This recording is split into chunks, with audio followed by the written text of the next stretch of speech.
안녕하세요. 문제호의 사과책방 진행자 문제호입니다. 이번으로 두 번째 에피소드가 되겠는데요. 이번에 진행하게 될 책의 이름은 차브, 영국식 잉여 유발 사건이라는 책으로 오원 존스라는 1984년에 태어나신 분이 쓰신 책입니다. 저자 오원 존스에 대해 소개를 하자면, 존스는 2011년 영국 하층 계급의 현실을 파헤친 차브를 펴내 영국은 물론이고 국제적으로도 큰 조명을 받았습니다. 차브는 그해 출간된 최고의 정치학 도서로 평가되면서 가디언 올해의 책 추천, 뉴욕타임스 선정 최고의 논픽션 10권에 선정되었습니다. 이번에 이제 이걸로 작가 소개는 끝났고, 이제 책의 서문부터 약 8장에 해당은 1장부터 8장에 해당되는 내용에 대해서 간략히 한번 정리해 보도록 하겠습니다. 우선 서문 들어가면 보도록 하겠습니다. 차브는 아이를 의미하는 집시 언어인 차비에서 유래된 말입니다. The Little Book of Chav란 두툼한 교양서에 따르면 차브란 급증하는 무식쟁이 하층 계급을 뜻합니다. 예를 들어서 슈퍼마켓 계산대 직원이나 패스트푸드점의 점원 또는 청소부를 지칭하는 것이죠. 저자는 런던 동부 고급 주택가에 있는 친구 집에서 전문직 종사자들과 함께 하는 자리에서 부자들이 가난한 자들을 조롱하는 수백 년 묵은 현상을 목도했어요. 이런 식으로 조롱했죠. 올워스가 문을 닫으니 아쉽네? 차부들은 크리스마스 선물을 어디서 살까? 네, 여기서 올워스는 영국에선 2008년 연말에 폐업한 미국의 다국적 유통업체를 뜻합니다. 자, 이들이 한 말을 직역하면 울워스가 문 닫았는데 이제 끔찍한 하층 계급 사람들은 크리스마스 선물을 어디서 사는가? 뭐 이런 것이죠. 어떻게 노동계급을 멸시한 일이 사회적으로 공공연한 일이 되었을까요? 찹스컴 같은 인터넷 사이트는 차브들을 물어뜯는 캐리커처들로 가득합니다. 사립학교 출신 백만장자 희극인이 차브 차림을 하고 리틀 브리튼 같은 시티콤에 출연해 시청자들을 웃깁니다. 리처드 힐튼이라는 짐박스 대표는 화이트 칼라 전문직 고객들을 대상으로 2009년 봄에 차브 파이팅이라는 프로그램을 선보였습니다. 짐박스 홈페이지에는 차브들을 걷어차 버리세요, 혹은 차브들을 때려 눕힐 때가 옵니다 와 같은 방식으로 폭력을 찬양합니다. 차브 파이팅은 체육 애호가들에게 확실히 인기가 있었다고 합니다. 힐튼은 낮은 사회 계층을 향한 중간 계급 런던 거주자들의 공포와 혐오에 손을 내밀었습니다. 중간 계급의 널리 퍼진 노동계급 청소년의 이미지를 간인하게 각색했어요. 차브 공격이라는 이미 낯설지 않은 혐오감을 돈벌이의 수단으로 사용한 경우이죠. 계급 혐오는 없어서는 안 될 영국 문화의 존경받을 일부가 되어버렸어요. 차브 현상의 핵심에는 노동계급 다수의 현실을 호도하려는 시도들이 자리 잡고 있어요. We are all middle class now 라는 선전에 능력도 없이 반항을 일삼는 옛 노동계급 잔당이 껴들 자리는 없습니다. 영국에서 가장 잘 나가는 우파 저널리스트 중 하나인 사이먼 해퍼는 이렇게 주장합니다. 존경받는 노동계급은 거의 다 소멸됐어요. 사회학자들이 노동계급이라고 부르는 자들은 이제 거의 노동을 하지 않으며 오히려 복지 국가의 지원이나 받는 신사가 되었어요 하고 2009년 8월 29일 데일리 텔레그래프라는 신문지에 We Pay to Have an Underclass라는 제목으로 이런 기사가 나간 적이 있었습니다. 존경받는 노동계급은 열망이 있었고 사회가 그 열망을 충족시켜줬어요. 대학에 갔고 화이트 칼라 전문직 종사자가 됐으며 그래서 중간 계급이 되었어요. 그런 종류의 존경받을 만하고 소박한 환경을 대대로 누리는 가정은 더 이상 없어요. 그들은 복지국가의 식계인 하층 계급으로 전락했던가 중간 계급이 되었어요. 나는 하층 계급은 잘 몰라 하고 사이먼 해퍼는 말합니다.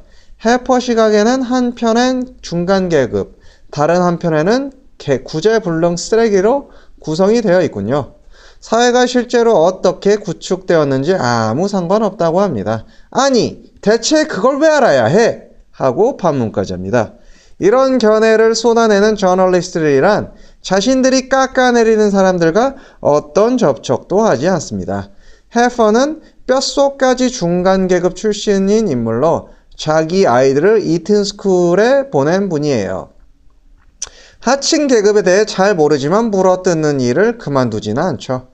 2005년 차브라는 말이 처음 컬린스 영어 사전에 등재되었을 때 그 말은 캐주얼 스포츠 복장을 한 젊은 노동 계급이라 기재되었어요.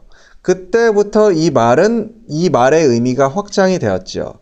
예를 들면 영어로 차브의 약자를 풀어서 council housed and violent, 이 말을 한국말로 풀었으면 공영주택에 거주하는 폭력적인 사람들.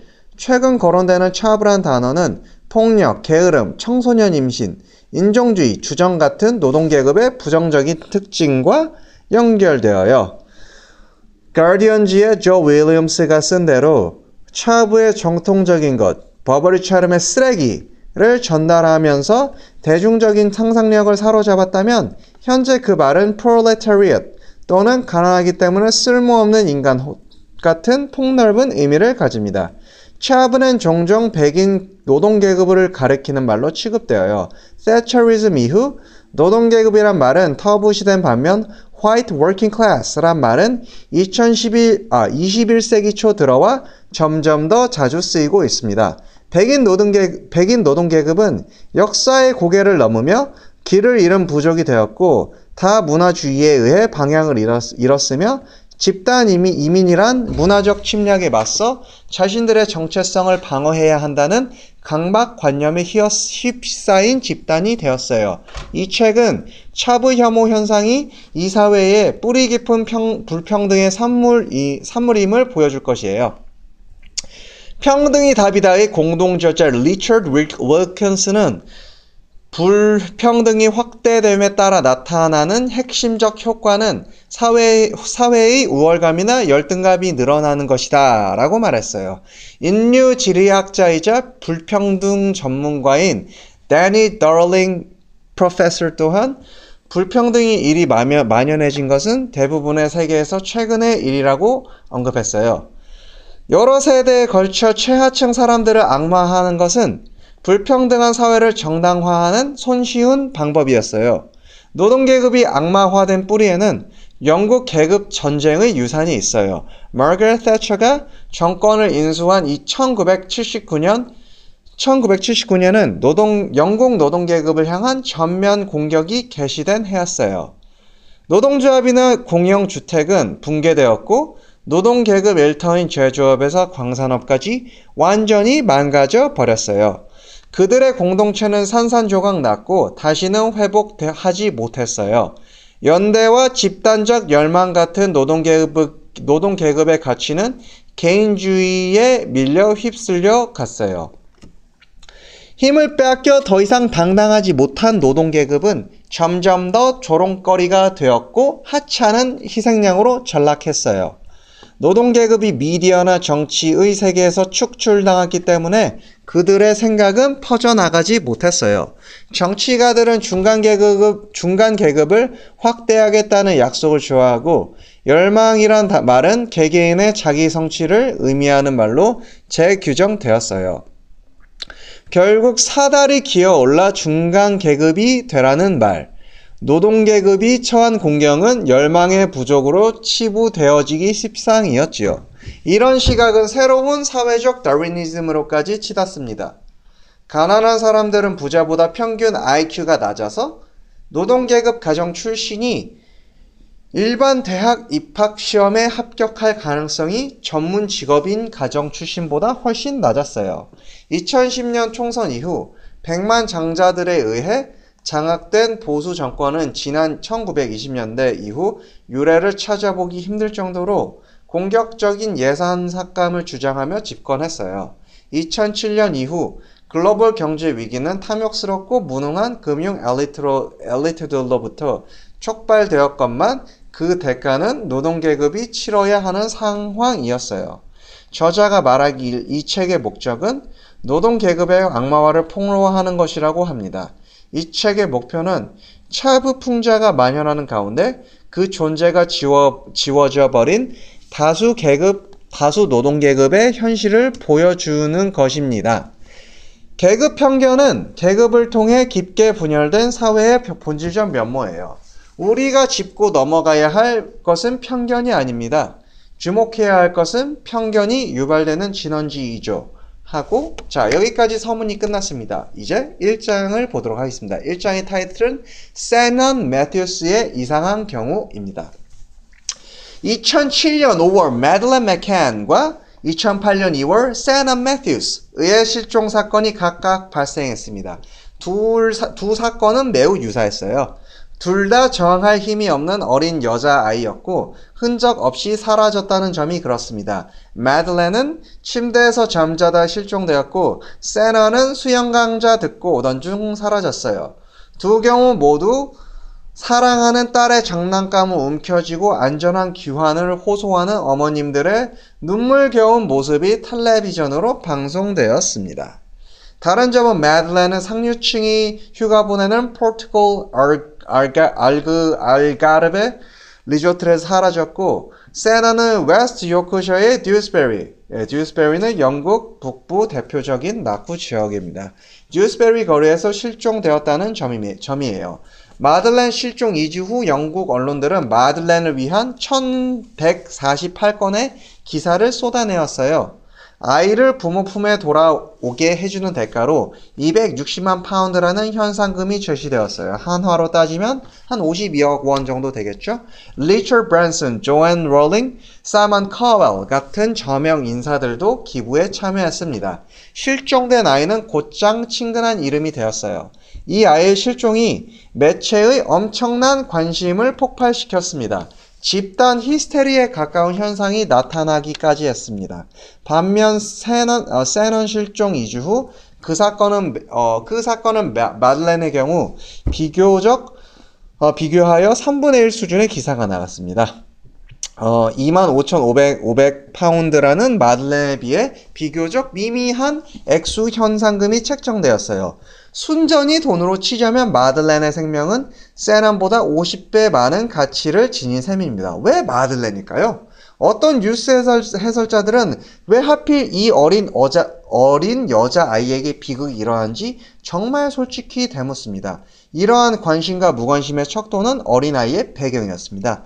좀 더 고급지인 타임지의 인디아 나이트라는 언론인도 중간 계급의 연대감을 공유합니다. 그 기자는 다음과 같이 썼어요. 마들렌 부모가 찾은 리조트는 중간 계급에게 가족 중심 휴가를 제공하는 곳이라고 말합니다. 그런 곳에서는 영국 대중 슈퍼마켓 세인스버리처럼 징징대는 자기 아이를 두들겨 패는 그런 사람들이 있을 가능성이 희박하다고도 언급합니다. 언론인들이 깊은 슬픔을 느끼는 이유는 납치된 아이가 중간 계급이기 때문에 근본적으로 슬픔을 느끼는 것입니다. 듀스베리모어에 거주하는 노동계급은 사람들이 세넌 매튜스 사건에 무관심한 이유를 뼈저리게 체득하고 있었어요. 그들은 많은 언론인들이 하는 일이라곤 자신들을 혐오하는 일뿐임을 잘 알았습니다.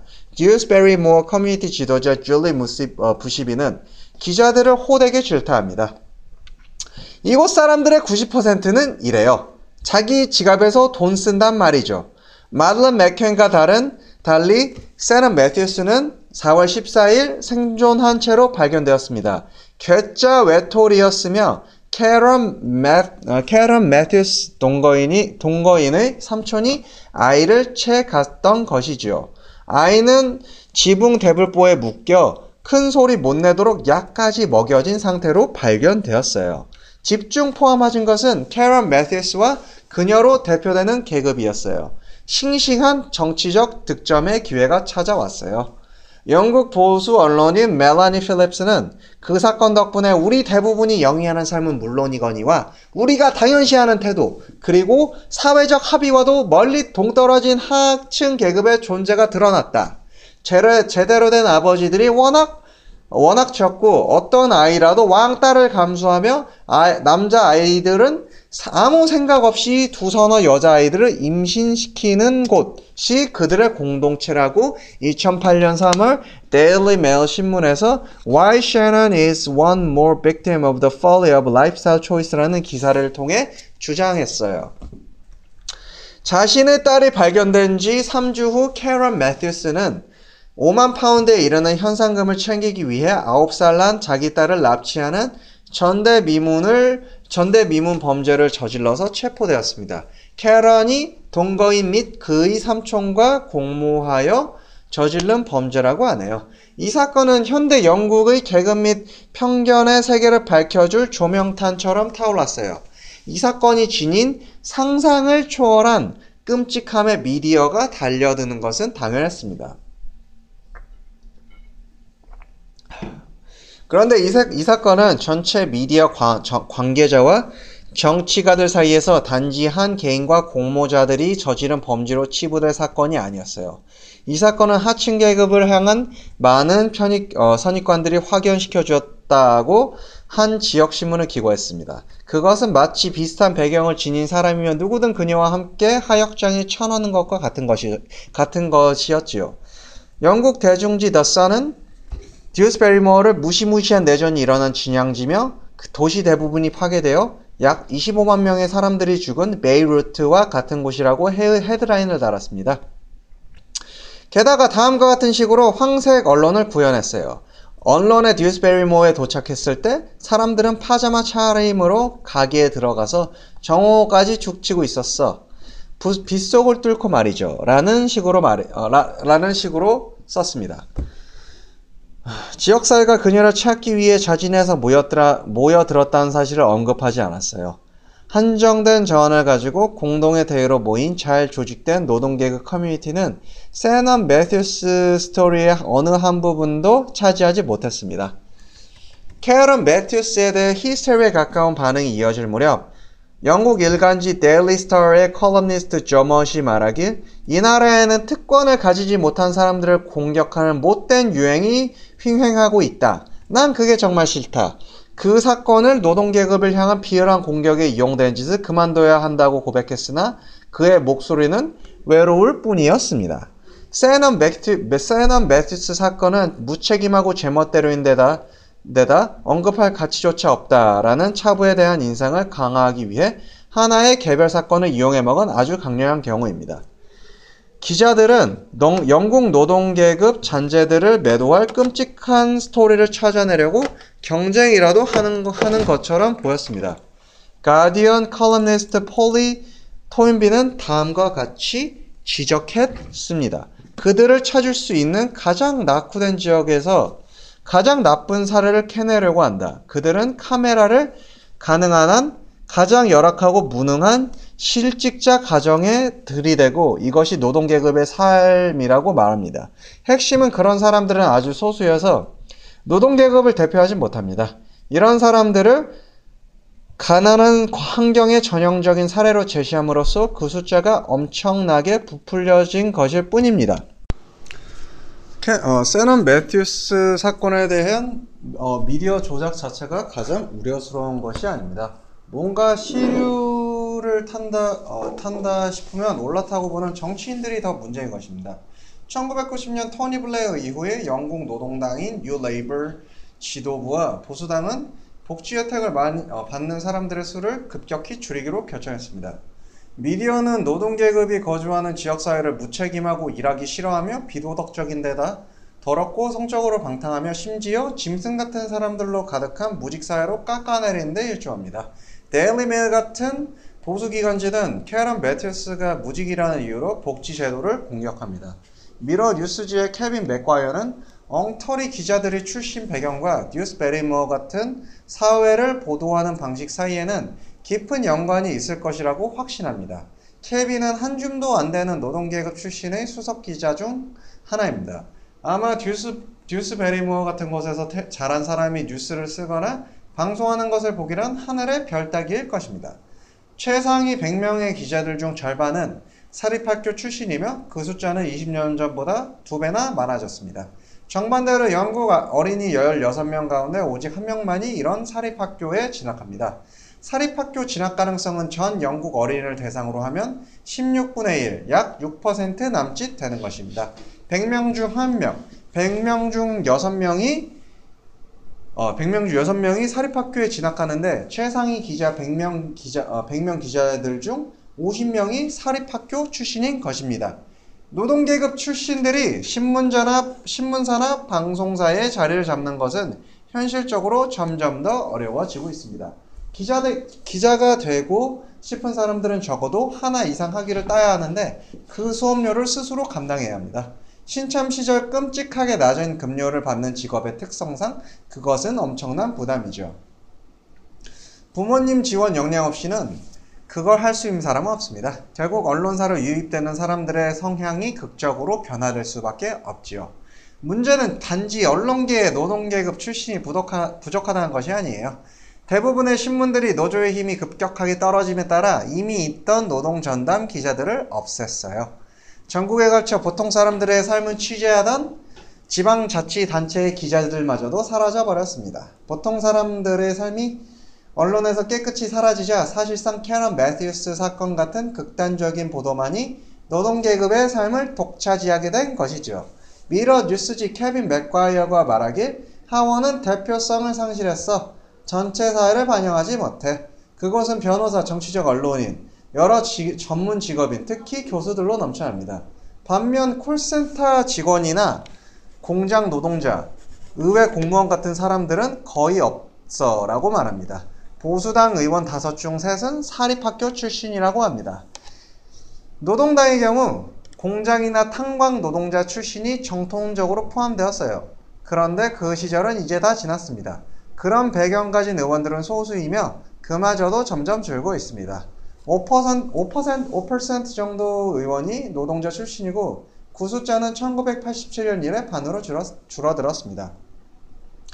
반면 놀랍게도 의원들 중 3분의 2 정도는 전문직 또는 사업에 종사했던 인물입니다. 만약 이런 의원들이 듀스베리모어 같은 지역의 삶을 이해한다면 어디서 그런 이해가 나왔는지 의심받을 것이에요. 하물며 데이비드 캐머런 총리 같은 사람이 어떻게 듀스베리모어를 이해할 수 있겠어요? 그는 윌리엄 4세의 후손이고 아버지는 부유한 증권업자로 지난 수십 년간 금융 분야에서 한 몫을 단단히 챙긴 사람입니다. 한 사치품 매장의 수석 지배인이자 또 다른 매장을 소유한 그의 아내는 대지주의 딸이자 운 좋게 찰스 2세의 후손이 된 사람이기도 합니다. 캐머런이 야당 원내 총무에 있을 때 그가 받은 특권층 교육을 비판하는 사람들에게 한 유명한 반격이 있습니다. 바로 어디서 왔느냐가 아니라 어디로 가느냐가 중요하단 말이죠. 그러나 그가 어디서 왔냐 하는 것이 그가 어디로 가느냐에 결정적인 영향을 미치면 어떻게 될까요? 한 번은 200만 파운드짜리 하나로 40억 원 하겠죠? 하나 1파운드 2,000원 기준입니다. 예, 한 번은 이 40억 원짜리 저택에 딸이 지저분한 차림으로 모습을 드러내자 캐머런은 넌 꼭 공영 아파트에서 굴러떨어진 아이 같구나 라며 불편한 심기를 내뱉었다는 말이 전해집니다. 엉터리 복지금 수령으로 1년에 들어간 예산은 10억 파운드로 추정됩니다. 그러나 공인회계사 리처드 머피가 조사한 바에 따르면 탈세로 세워나가는 1년 예산은 700억 파운드에 이른다고 합니다. 하나로 따지면 이게 140조 원 정도 되겠네요. 복지 사기보다 70배나 많은 것이죠. 치명적인 모순은 듀스베리모어 같은 곳에 사는 가난한 사람들은 정치인이나 언론인보다 수입 대비 많은 세금을 낸다는 사실입니다. 미디어의 왜곡된 보도에서 세금 회피를 지나치게 과소평가하고 복지 사기를 과대평가하는 건 전혀 놀랄 일이 아닙니다. 영국의 정치가들과 시사평론가들의 전면적인 주장과 달리 정부 통계에는 가난에 빠진 10가정 중 6가정에는 일하는 성인이 있음을 보여줍니다. 언론 보도를 통해서는 드러나지 않지만 영국인들의 절반 이상이 2007년 10월 자신이 중산층에 속한다고 투표한 것처럼 대다수의 영국인들은 자신들이 중산층에 속한다고 생각합니다. 이런 수치는 대체로 1960년대 이후로 변함없이 이어져 오고 있습니다. 자기 규정이란 모호하기 마련이어서 모든 계급의 인간들은 다양한 이유로 사회적 서열에서 자신들의 위치를 잘못 파악할 수 있어요. 오늘날 손을 쓰는 블루 컬러와 단순 사무직 화이트 컬러 인구는 총 노동 인구의 반을 넘어서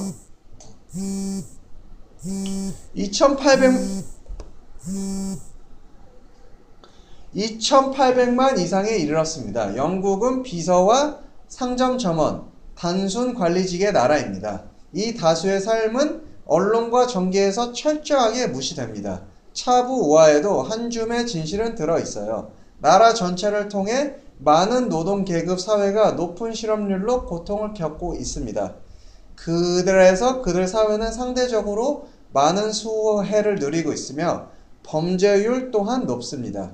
그러나 지난 수십 년간 이어져 온 정부의 정책이 비난받아 마땅한데도 오히려 비난은 희생자들에게 쏟아지는 것도 사실이에요. 듀스 베리모어가 바로 그러한 좋은 예이지요. 이 구역은 통상적인 빈곤과 아동 빈곤에서 전체 상위 10% 이내를 차지합니다. 비난하는 자들은 이 사건의 원인을 그곳에 사는 사람들의 무책임에서 찾습니다. 그것은 옳지 않습니다. 노동계급 사회의 문제를 키워온 1등 공신은 바로 이런 일들을 효과적으로 추진해온 정부이기 때문이죠. 노동당 정치인으로 사회정의와 노동계급의 권리 신장을 위해 힘쓴 어나이린 베번이 2차 세계대전의 후유증 이후 현대적 공영주택을 건립한 이래 영국은 많이 진보해 왔습니다. 그의 관심은 무엇보다 함께 사는 사회를 창조하는 것입니다. 현대주택 지구에 오로지 한 가지 타입의 시민들이 거주하는 건 바람직하지 않다고 그는 주장합니다. 그의 존중받아 마땅한 원칙은 thatcher 시대에 도입되었고 신노동당에 의해 유지되어 온 정책들에 의해 폄하되었어요. 듀스베리 공영주택단지는 오늘날 배번의 의도와는 완전 반대되는 모습을 보여줍니다. 공영주택단지는 새 건물을 짓지 못하게 규제되었고 노동당은 남아있는 지역 단지들에 돈을 투자하려 하지 않았어요. 공영주택이 무너지자 남은 주택들은 최극빈층 순으로 임대되었습니다. 사람들이 점점 더 공영주택에서 살려 하지 않자 차이는 더욱 심각해집니다. 결국 사실상 임대되는 곳이 사라져요. 사람들이 마주친 문제는 공영주택에 거주한다는 사실이 아니었으며 단지 가장 가난한 사람들만이 그곳에 거주할 자격이 주어진다는 것입니다. 그 결과 당연하게도 공영주택 거주자들 중 3분의 2는 전체 인구 중 가장 못하는 5분의 2에 속하게 됩니다. 이는 최상위 10% 중 20% 정도의 사람들이 공영주택에 거주했던 30년 전에 비하면 엄청난 변화였어요. 태처리즘은 듀스베리모어 같은 사회를 질식시킴으로써 탈산업화의 쓰나미를 불러 일으켰습니다.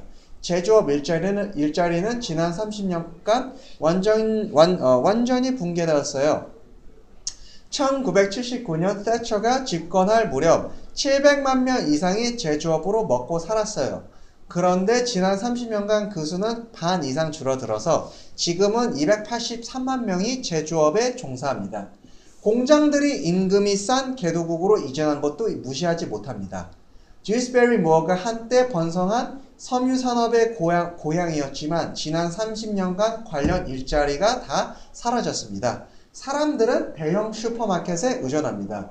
다른 괜찮은 일자리가 하나도 없거든요. 한 사회를 무력하게 되었고 한때 가졌던 공동체 의식마저도 다 증발해버렸어요. 인디펜던트지의 조헌 하리 기자는 노동계급을 비인간적인 언어로 매도하는 것이 당연하게 받아들여지는 문화를 만들어냈으며 이는 상당히 불평등한 사회가 되었다는 반증이라고 경고했어요. 자, 1장이 끝났습니다. 네, 이어서 2장 보도록 하겠습니다. 2장 제목은 계급 전사들입니다. 현대 보수당은 자신들이 계급과 파벌의 이해관계에 넘어 있음을 보여주려고 온갖 노력을 다했습니다. 하나의 국가라는 표현은 20세기를 통틀어 그들이 보석같이 여겼던 단 하나의 신념이에요. 노동계급의 악마는 현재 영국인들이 살고 있는 사회를 형성한 1980년대 대처리즘의 시험을 뒤돌아보지 않고는 이해될 수 없습니다. 그 핵심에는 노동계급 사회와 산업, 가치와 기구에 대한 공격이 자리 잡고 있습니다. 더 이상 노동계급은 자랑할 만한 무엇이 아닌 벗어나야만 하는 것이었습니다. 이것은 지난 2세기 동안 보수당에 의해 행해진 계급 전쟁의 정점에서 나온 것입니다. 보수당은 서구 세계에서 가장 성공한 정당이에요. 보수당은 20세기 3분의 2에 해당하는 기간 동안 영국을 통치했어요. 보수당은 딱 그만큼의 사람에게 딱 필요한 만큼을 주면서 선거에 승리합니다.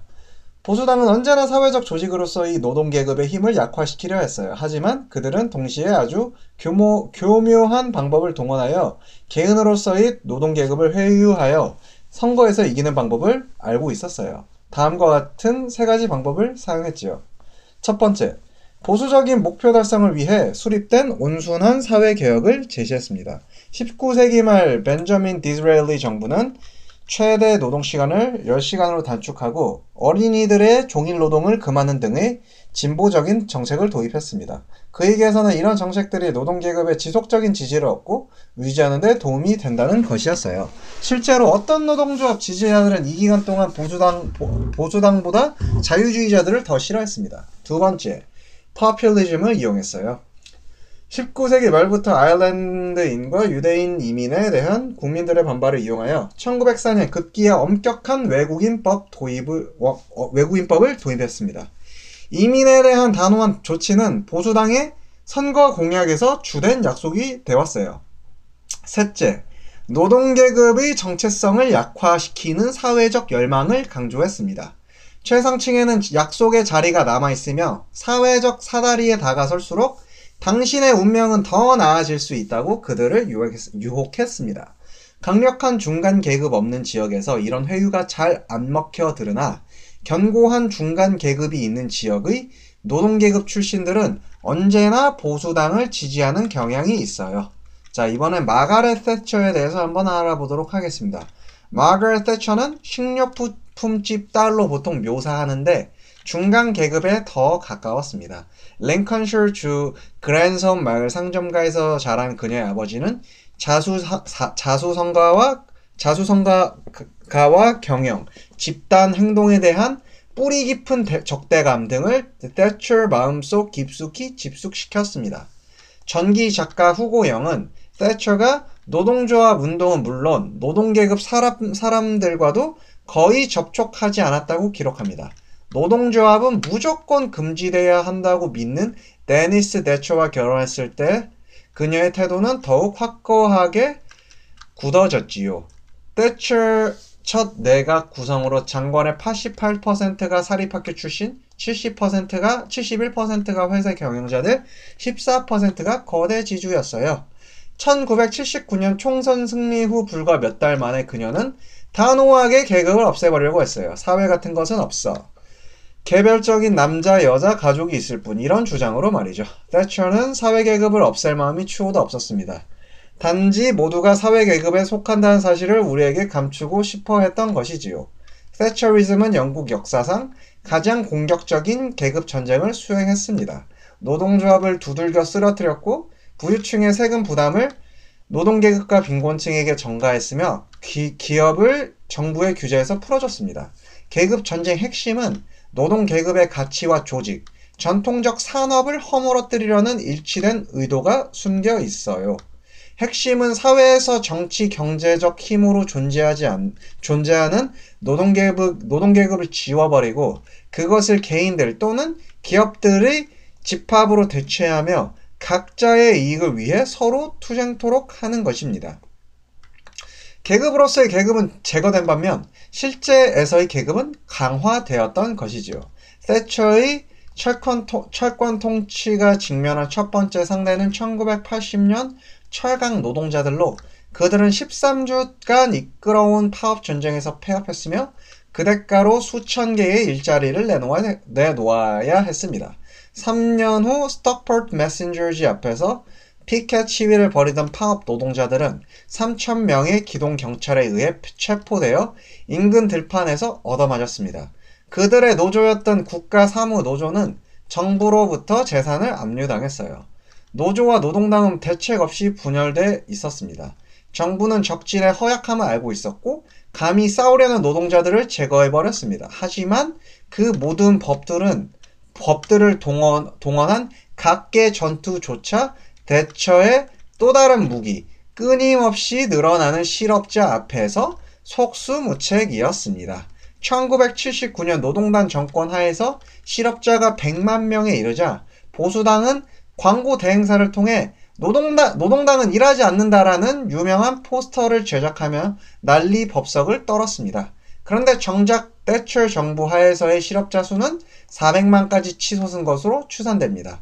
정부의 의도 상관없이 대처 정부의 첫 재무장관이었던 조프리 하우의 유산은 영국 경제를 탈산업화시킨 것이라고 경제학자 그레이엄 터너는 밝힙니다. 1979년 3개월의 권력 쓸어담기 기간에 보수당은 금융회사들이 환투기를 통해 막대한 이득을 얻도록 방치함으로써 급격하게 통화 관리를 포기해버렸습니다. 이는 런던이 다른 경제 분야를 희생하는 대가로 누리게 된 이득이었지요. 겨우 5년 후인 1983년 영국 해안가 제조업 일자리의 3분의 1이 사라졌습니다. 한때 번영하던 노동계급 공동체는 폐허 속에 방치되었지요. 런던 금융가에 지나치게 의존하는 성향과 제조업 기반의 고갈 때문에 빚어진 경제 위기의 시대인 오늘날 보수당의 지도자들조차 다시 물건을 만들어야 해 라는 주장을 하고 있습니다. 영국 산업이 황폐화된 것은 정부의 정책 때문이지 역사의 행진 때문이 아니에요. 서구의 다른 어떤 나라도 제조업이 그렇듯 단기간에 무너지지 않았습니다. 2009년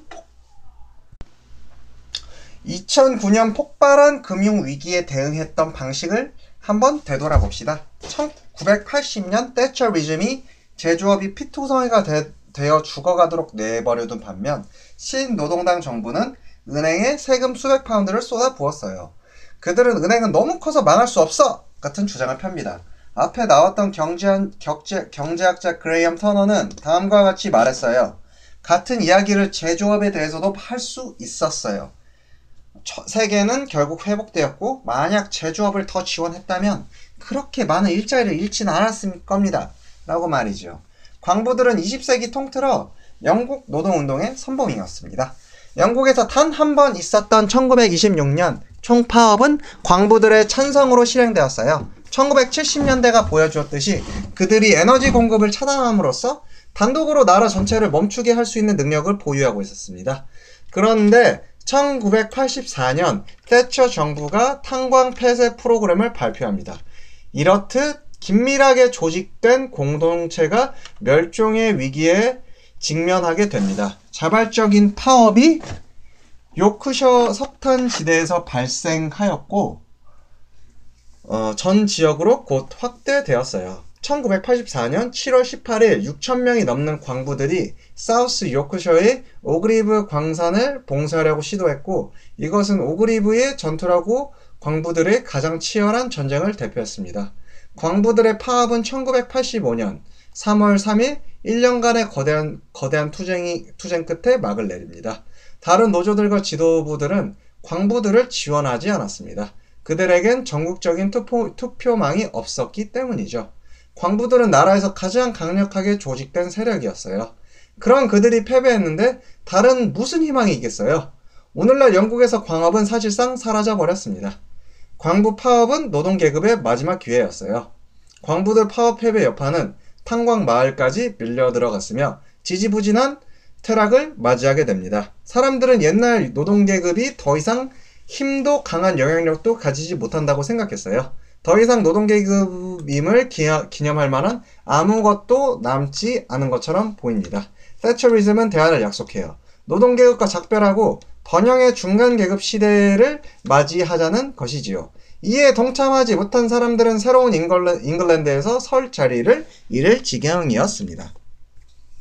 1979년 새로 선출된 대처 정부 주택 법안이 모습을 드러냅니다. 법안 핵심은 구매권, 공영주택 거주자는 거주 기간만큼 할인된 가격에 집을 살 수 있었어요. 예를 들어서 20년 공영주택 살았으면 시장 가격 반에 집을 구할 수 있었습니다.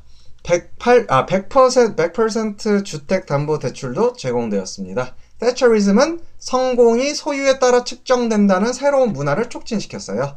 이 문화에 적응하지 못한 자들은 도태되었어요. 공동체를 발전시키기 위해 함께 일하는 인간이란 열망은 사라졌습니다. 사회적 대가는 컸어요. 대처 집권 이전 공영주택 평균 임대료는 주당 6.2파운드였으나 10년 이후에는 거의 4배 상승합니다. 대처 집권기의 주택 공급은 60% 떨어졌어요. 그러나 가장 고통을 겪은 것은 다음 세대입니다. 정부는 8년간 분양을 채우기 위해 공영주택 건설을 금지했습니다. 주택에 대한 급증하는 수요는 가격을 높였고 재앙에 가까운 집값 버블을 일으켰습니다. 수백만의 사람들이 수년간 공영주택 대기자 명단에서 목 빼고 기다리는 사태도 벌어졌어요. 1984년에서 89년 사이 집 없는 사람들의 숫자가 30% 증가하기도 했습니다. 구매권이 의미한 바는 괜찮은 주택 재고분은 팔려버렸던 것입니다. 상대적으로 형편이 좋은 공영주택 거주자들이 주택 소유자가 됐음을 의미합니다. 공영주택에 남겨진 사람들은 점점 더 가난해졌고 가장 나쁜 집에 머물게 되었어요. 1986년 거의 67%에 해당하는 공영주택 거주자들이 소득 대비 하위 30%를 차지했습니다. 단지 18%의 거주자들만이 상위 50%에 속하는데요. 하지만 1979년 대처 집권 당시 상위 10%의 5분의 1이 공영주택에 살았습니다. 공영주택 단지가 황폐화된 우범지대에다 아주 못사는 동네라는 이름을 얻은 것이 바로 80년대입니다. 대처 정부에서 부는 찬미되었어요. 보수당은 부자는 스스로의 재능으로 열심히 일해서 된다는 생각과 그러지 못한 사람들은 뭔가 모자라다는 암시를 계속 던져주었습니다. 부자들은 전에 없이 우상화되었고 런던 금융가 사람들도 그랬어요. 가능한 한 많은 돈을 부자들에게 사부로 퍼주는 게 정부의 목표가 되는 일이 역사상 처음 벌어졌습니다. 첫 번째 예산 편성에서 최고소득층의 근로소득세 83%와 불로소득에 대한 97%는 60%로 삭감되었어요. 법인세는 52%에서 35%로 감면되었습니다. 1988년 당시 재무장관 니겔 로스는 최고 세율을 40% 줄였습니다. 대처 내각 첫 재무장관 조프리 하우가 주장하듯 보수당은 직접세의 부담을 줄여주는 자원을 개발해야만 했습니다. 그래서 짜는 계책이 부가가치세, 즉 구입한 상품에 부과하는 세금이었어요. 가난할수록 소득 중 더 많은 세 부분을 부가세로 지불하게 되어 있습니다. 하지만 이는 부자들에게 봄바람처럼 푸근한 제도이죠. 공인회계사이자 세무 전문가 리처드 머피에 따르면 대처는 사회 최고 위층의 세금 부담을 최저층에게 전가시킨 장본인이라고 합니다. 대처 철학 핵심에는 가난이 실제 존재하지 않는다는 것이에요. 누가 가난하면 그건 개인적인 실패일 뿐이죠. 1981년 영국 실업이 해체기에 접어들었기 때문에 엄청나게 증가한 실업자들에게 자전거를 타라! 이 말인즉슨 자전거 타고 일자리 다녀라 는 말로 대처리즘을 아주 간결하게 요약하는 국가적인 상투어가 된 이 자전거를 타라. 실업자들이 정부가 떠넘긴 문제들에 개인적으로 책임지라는 말입니다. 범죄의 폭발은 대처리즘 이념이 현실에서 어떻게 적용되었는지를 보여주는 또 다른 충격적인 사례입니다. 1981년 폭력 범죄 수치를 측정하기 위해 설립된 국가범죄연구소는 첫 조사에서 200만 건이 넘는 폭력 사건이 발생했다고 보고했어요. 보수당 집권이 끝날 무렵 그 수치는 2배로 증가했습니다. 가장 범죄가 빈발한 지역은 일자리가 사라진 가난한 동네여들이었습니다. 대략 실업과 가난에 의해 발생한 사회적 충격과 범죄의 연관성은 부정할 수 없었습니다. 세처리즘은 범죄가 개인적인 선택일 뿐 산산조각난 공동체에서 번성하는 사회적 질병은 아니라고 보았습니다. 마약 중독자를 향한 태도는 이와 아주 유사합니다. 1980년 3,000명 미만이던 마약 중독자들의 숫자가 1996년에는 4.3만 명에 이르렀습니다. 대처의 반응은 우리는 마약과 전쟁 중이라는 선언이었어요. 새롭고 공격적인 보수당 계급 전사들이 어떻게 거듭 승리했을까요? 그 이유는 그녀에게 반대한 숙련 노동자와 반숙련 노동자의 60%가 절망적으로 분열되어 있기 때문이었습니다. 항복의 길을 터준 것은 대처리즘의 승리 앞에 극심하게 떨어진 사기 탓이죠. 초대 장관 제프리 하우는 나중에 진정한 승리는 하나의 당이 아니라 두 개의 당을 바꾸는 것이라고 주장한 바 있습니다. 대처리즘에 의해 창조된 새로운 영국은 자본 소유자이었습니다. 스스로와 가족만을 돌보는 중간계급의 사상이 되었어요. 열정은 더 큰 차와 더 넓은 집을 향한 탐욕을 의미했습니다. 공동체 정신을 잊은 채 이윤을 남길 수 없다면 무슨 일이든 그만둬야 하는 것.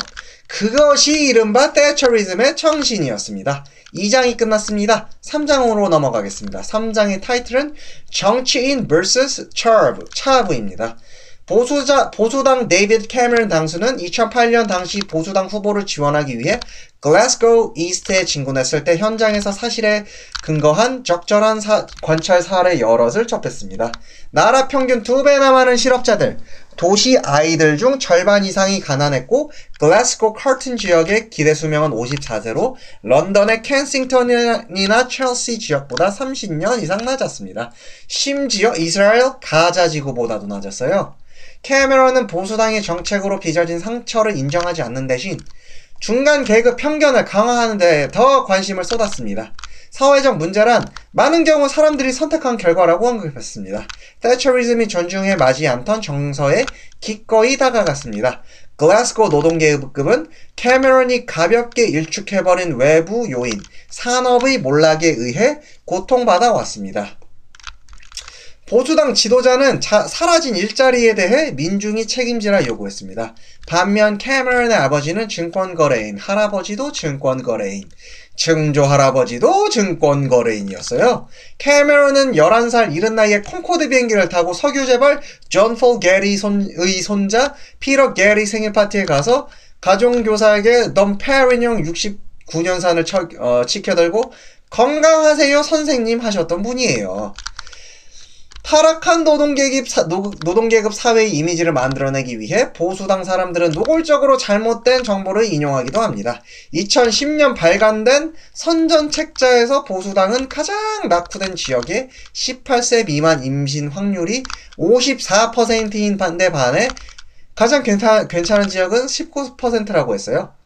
보수당이 소수점을 제대로 찍지 않아서 10배나 많은 통계가 나온 것으로 밝혀집니다.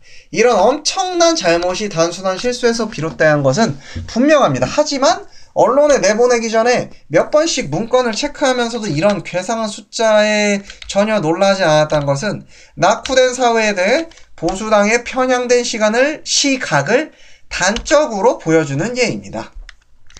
차부 신화를 영국 정치의 한가운데 위치시킴으로써 보수당이 노리는 바는 무능하고 제멋대로이며 과격하고 성적으로 문란한 가망 없는 사람들이 나라 전체를 오싹하게 만든다는 신념을 확고하게 하는 것입니다. 데이비드 데이비스 의원은 보수당원으로서는 드물게 노동계급 출신으로 충성되는 사람이지만 그 자신은 출신 성분을 그리 따지지 않는 편입니다. 데이비스는 노동계급이 처한 공경에 대해 다른 보수당 인사들보다 더 우호적이지는 않습니다. 그는 자신이 별로 일하고 싶어 하지 않는 영국 노동자라고 묘사한 자들과 더 강렬한 근면성으로 무장한 수많은 젊은 이민자들 비교한데 더 열중합니다. 데이비스는 불평등은 점점 가난한 사람들이 아니라 점점 부주의해지는 사람들 때문에 확산된다고 언급했습니다. 제임스 캘러한 전 노동당 수상은 구노동당의 전형적인 사례입니다. 캘러한은 권력의 기반을 노동조합에 둔 노동계급 정치인이에요. 그때만 해도 구노동당은 노동계급의 정체성을 찬양했고 적어도 경의를 표했습니다. 그는 계급적 관점에서 정책을 이끌어야 한다는 의무감을 가졌습니다. 신노동당의 철학은 노동계급의 운명을 개선하는 데 뿌리박고 있지 않았습니다. 그들의 철학은 노동계급을 회피하는 것이었어요. 가령 골든 브라운 노동당 총수가 2010년 총선에서 어느 때보다도 확대된 중간 계급을 만들어내는데 매진했지요. 신노동당의 시각에서 열망이 있는 노동계급이란 개인주의와 이기주의를 받아들인 것을 의미합니다. 옛날 사회주의자의 모토는 당신의 계급과 함께 일어서되 계급을 넘어서지 말라 이었습니다. 이제 이 현실은 당신의 계급을 넘어서서 일어서라가 되었습니다. 신노동사전에 따르면 오직 스스로 풍요를 추구하는 것만이 열망의 축에 들어 만약 계급 사다리에 오르기 포기한다면 당신은 열망 없는 사람으로 간주가 됩니다. 삶에서 운명을 증진시키는 공식적인 길이 중간 계급이 되는 것이라면 그 뒤에 남겨진 사람들은 무엇이 되겠습니까? 확실히 모든 사람이 중간계급 전문직업인이나 사업가가 되지는 못합니다. 대다수 사람들은 사무실이나 가게에서 사회가 돌아가는데 필요한 일을 하는 노동계급으로 일해야 합니다. 그러니 그들이 처한 환경을 개선하는 것이 아니라 이런 직업에서 벗어나는 데 주안점을 두는 것은 결국 그들을 부족한 사람들로 내몬다는 뜻입니다. 노동당 하원 의원 존 크루더스는 여러 입장을 가진 정치인들이 계급의 존재를 부인하는 것에는 하나로 뭉쳤다고 확신합니다. 그것은 소수의 특권화된 중간 계급의 입장에 설 때 노동계급의 관심사를 언급할 필요가 사라졌다는 것을 의미합니다. 노동계급 유권자들은 신노동당 정치인들이 특권층 유권자들을 위한 정책을 만들어내는 것을 뻔히 지켜다보면서도 다른 선택을 할 수 없는 핵심 유권자로 당연시 되었습니다. 3장이 종료되었습니다. 4장으로 넘어가겠습니다. 4장의 제목, 진퇴양난에 빠진 계급. 역사적으로 노동계급은 찬사를 받는 것은 고사하고 제대로 사람 대접받은 적도 없었습니다. 빅토리아 시대부터 월드워 II 때까지 노동자들의 삶은 그 어떤 기록에도 거의 언급된 적이 없었고 그나마 언급이 되었다 하더라도 캐리커처처럼 우스꽝스러운 모습으로 그려졌습니다. 그러나 2차 세계대전 이후 변화가 찾아왔습니다. 노동자들이 자신들의 이익을 대변하기 위해 만든 정당인 노동당이 선거에서 압승을 거두면서 영국의 양대 정치 세력 중 하나가 된 것이지요. 노동계급은 예술계와 교육계에서 강력한 영향력을 가진 소수의 지식인들에 의해 이상화되거나 또는 하찮고 모자란 존재로 취급을 받았습니다. 노동계급을 업신여기던 분위기가 이제는 그들을 노골적으로 경멸한 것으로 급변합니다. 80년대 즈음부터 각종 매체에서 무례하고 아주 기분 나쁜 표현을 써가며 노동계급을 경멸한 것이 가능해졌어요. 라고 역사가 데이비드 키너스턴은 지적했습니다. 2004년 차업에 대한 적대감이 주류 문화에서 힘을 얻기 시작하자 주류 언론인들 중에서도 이를 지지하는 사람들이 생겨납니다. 텔레그래프지 소속 언론인 저마이어 루이스는 하급 하위 계층 사람들을 미워하는 것이 그들에게 약이 된다고 주장합니다. 미움의 대상이 되면 고통스러운 환경에서 벗어나고 싶은 마음을 갖게 되고 이에 따라 행동도 일부 조심스러워진다는 것이죠. 차부들에 대한 혐오감을 지속시키는데 이용되는 또 다른 허구는 나이든 점잖은 기성 노동계급은 사라지고 도덕성을 잃어버린 일부 소수만이 있다는 주장입니다. 공개적으로 차부를 조롱하는 현상은 최근 들어 나타난 현상이에요. 적어도 아주 최근까지는 많은 학생들이 특권층이라는 것을 부끄러워하기 때문이죠. 가디언지 기자 데카 에이트캔 헤드는 20년 전에는 중간계급이라고 하면 사회적으로 너무나 심한 낙인이 따라다녀서 현재 40대가 된 졸업생들 중에는 대학을 다니는 내내 노동계급의 말투를 흉내냈던 사람들이 많습니다. 하지만 요즘 학생들 사이에선 차부처럼 옷을 입는 파티가 유행입니다. 오늘날 대학 캠퍼스에서 오가는 농담의 반은 노동계급의 이처럼 분수 없는 처신에 관한 것이라 언급합니다. 축구는 노동계급의 문화 중 수익 창출 가능성이 있는 요소였기 때문에 노동계급에게서 강탈되어 다른 모습이 되어버렸습니다. 20세기 대부분의 기간 동안 축구 선수들은 토요일에 관람석에서 경기를 지켜보는 관중들보다 더 가난한 경우가 많았습니다. 1980년대에는 자유주의 경제가 축구계에 영향을 못 미쳤으나 1990년대에는 강력한 영향을 미쳤어요. 오늘날 영국 노동 계급의 삶에서 가치가 있거나 존경할 만한 것은 아무것도 없습니다. 노동 계급이란 단어에는 존경할 만이라는 형용사를 붙일 수 없게 되었어요. 왜냐하면 이제 working class라는 단어는 거의 모든 상황에서 은연중에 모욕적인 의미를 담은 단어가 되었기 때문이다 라고 데브라 우어 기사가 기술합니다. 차브 혐오주의는 과거의 속물근성이 21세기에 이름만 바뀌어 다시 등장한 것이라 볼 수 있을까요? 차브에 대한 혐오감에는 분명 속물근성이 깔려 있습니다. 그러나 단순한 속물근성 그 이상인 것이 사실입니다. 차브에 대한 혐오감은 계급 간의 전쟁이에요. 그것은 모든 사람은 중간 계급이 되어야 하며 중간 계급의 가치와 생활 방식을 받아들여야 한다는 신념의 표현으로 그렇지 않은 사람들은 조롱당하고 미움을 받습니다. 차브 현상은 오늘날 영국 노동계급의 의미를 모호하게 만듭니다. 이제는 21세기 영국의 노동계급은 어떤 모습인가? 라는 질문을 해야 할 때입니다. 자, 4장 끝. 5장 시작하겠습니다. 5장의 타이틀, 우리는 이제 다 중간계급이다. 과거에는 확실히 노동계급은 누구인가? 같은 질문에 대답하기가 훨씬 쉬웠을 거예요. 역사가 데이비드 키너스턴은 전후 영국에 대한 그의 저작, 영국의 긴축 재정에서 1950년대의 전형적인 새 직업을 별다른 어려움 없이 규정합니다. 그것은 순서에 상관없이 광부, 부두 노동자, 그리고 자동차 생산 노동자들입니다. 하지만 이어지는 정부의 터무니없는 경제 실정 탓에 광산이 문을 닫고 부두는 황폐화됐으며 대부분의 자동차 공장은 텅 비어버렸습니다. 오랫동안 영국 노동계급을 지탱해온 새 기둥이 무너지자 정치가와 전문가들은 훨씬 수월하게 이제 진짜 모두가 중간 계급이 되었다고 주장하게 된 것이죠.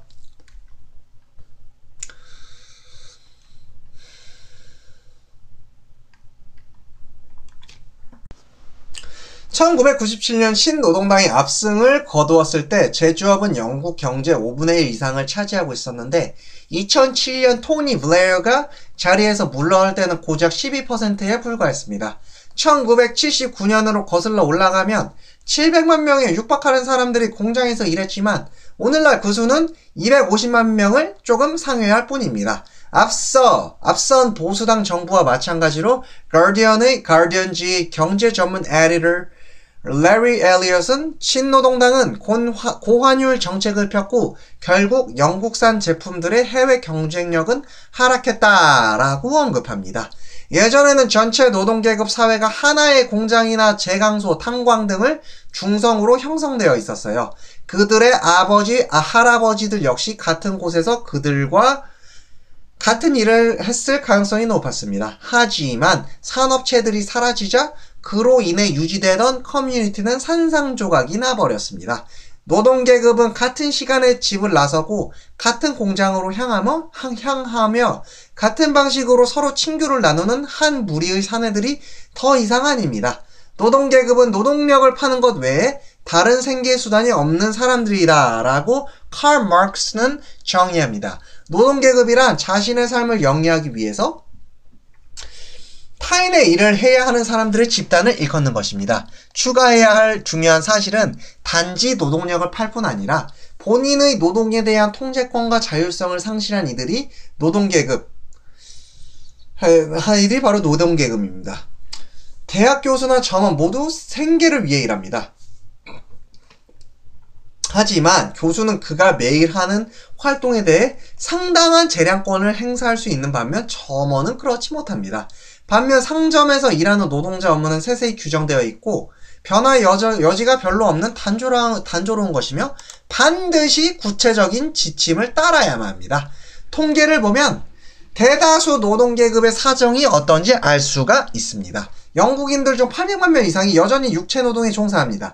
또 다른 800만 명은 상점의 점원이나 비서직, 판매원으로 일하거나 고객 서비스 센터를 비롯한 각종 고객 상대 업무에 종사합니다.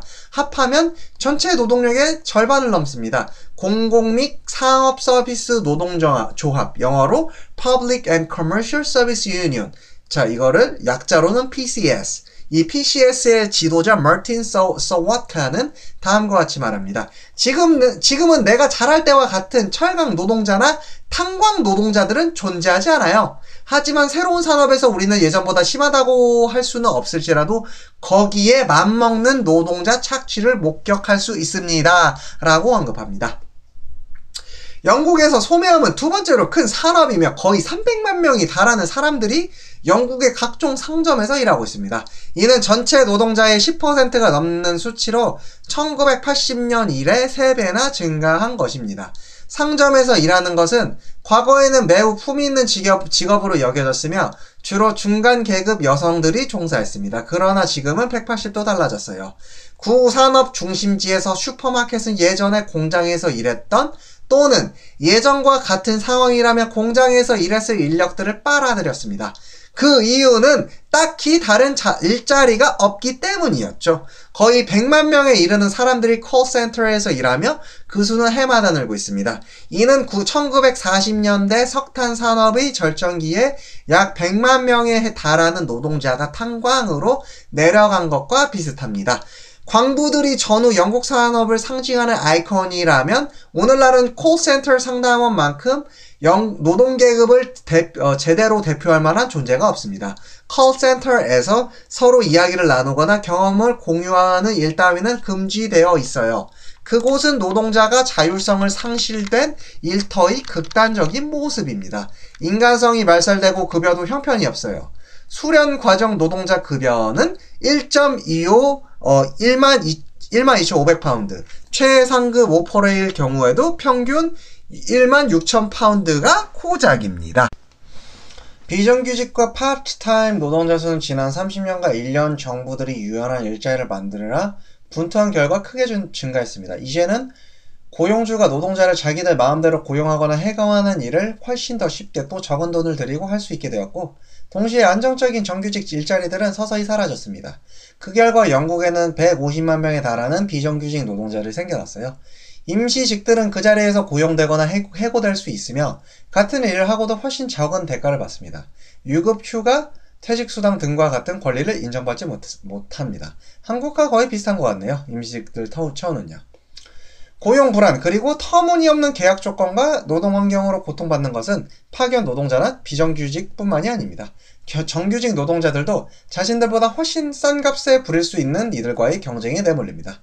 결과적으로 모두의 임금이 깎이는 것입니다. 이것은 가히 급여와 노동 조건에 있어서 바닥을 향한 경주라고 할 만합니다.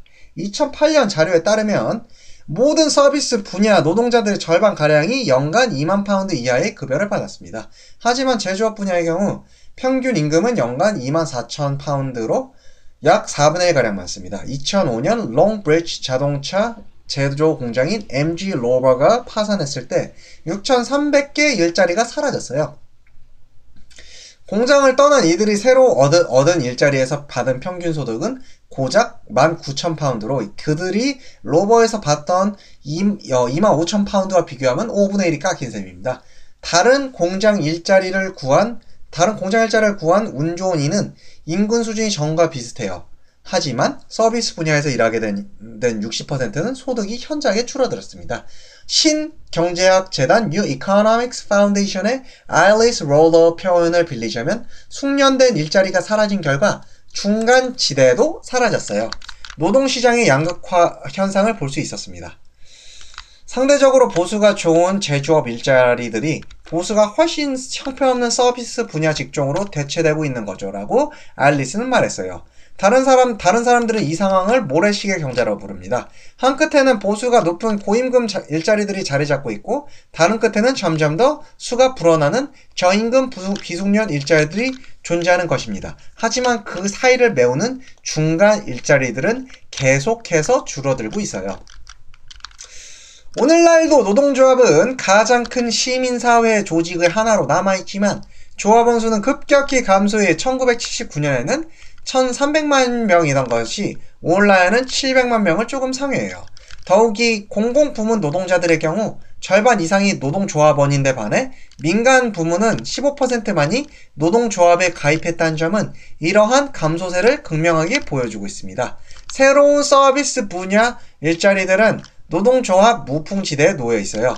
오랫동안 한 곳에 수백 명의 노동자가 일해온 공장들을 조직하는 것과는 다른 차원이거든요. 2008년 노동인구 조사에 따르면 시급 7파운드 미만인 노동자들의 노조 가입률은 15%에 못 미칩니다. 반면 시급 15에서 20파운드인 노동자의 노조 가입률은 40%를 훨씬 낮습니다. 어쩌면 시급을 정말 적게 받아서 연대에서 협상력을 높일 수 있는 힘이나 의지, 자신감, 자존감이 없는 사람들이 아닐까 짐작해보네요. 노동자들로 하여금 월급 봉투에 만족할 수밖에 없게 만든 것은 태처리즘의 유산뿐만은 아닙니다. 세계화 역시 한몫했지요. 중국, 인도 그리고 구소련이 세계 시장 경제에 들어오면서 서구 기업들은 갑자기 수천만 명의 새로운 노동자들을 고용할 수 있게 되었어요. 그 결과 노동력이 풍부해졌을 뿐만 아니라 값도 싸졌습니다. 그로 인해 노동자의 협상 능력은 심각한 타격을 입었습니다. 일과 생활의 균형 역시 흔들리고 있었어요. 영국인들 가운데 10명 중 4명은 토요일에도 일합니다. EU 국가 가운데 높은 수치이죠. 13%는 졸린 눈을 비벼가며 야간 근무를 합니다. 이건 역시 대부분 유럽국보다 높은 비율입니다. 노동시간 단축 추세는 1980년대에 멈추는 추세를 보이더니 이후 반대 경향으로 진행되었습니다. 2007년 전일제 노동자들은 주당 평균 41.4시간을 노동한 것으로 나타났어요. 그 전해의 40.7시간보다 늘어난 수치입니다. EU에서는 오직 루마니아와 불가리아 노동자들이 이보다 더 오랜 시간 일합니다. 수치스럽게도 영국은 주당 노동시간 상한을 48시간으로 제한하는 유럽 노동시간 규정을 받아들이지 않기로 했어요. 노동자 5각 중 하나를 차지하는 공공부문 노동자들은 어떨까요?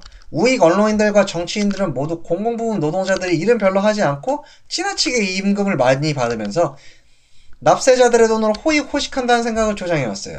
노동조합 PCS 마크 소와카는 공공부문에 대한 악마화는 자신들이 예고한 대량 해고를 막 반대하지 못하게 하려는 의도적인 정치적 전략이었다고 소와카는 믿고 있습니다. 서비스 부문과 마찬가지로 공공부문 역시 노동계급 집단 거주지에서 산업의 붕괴가 남긴 빈 공간을 채웠습니다.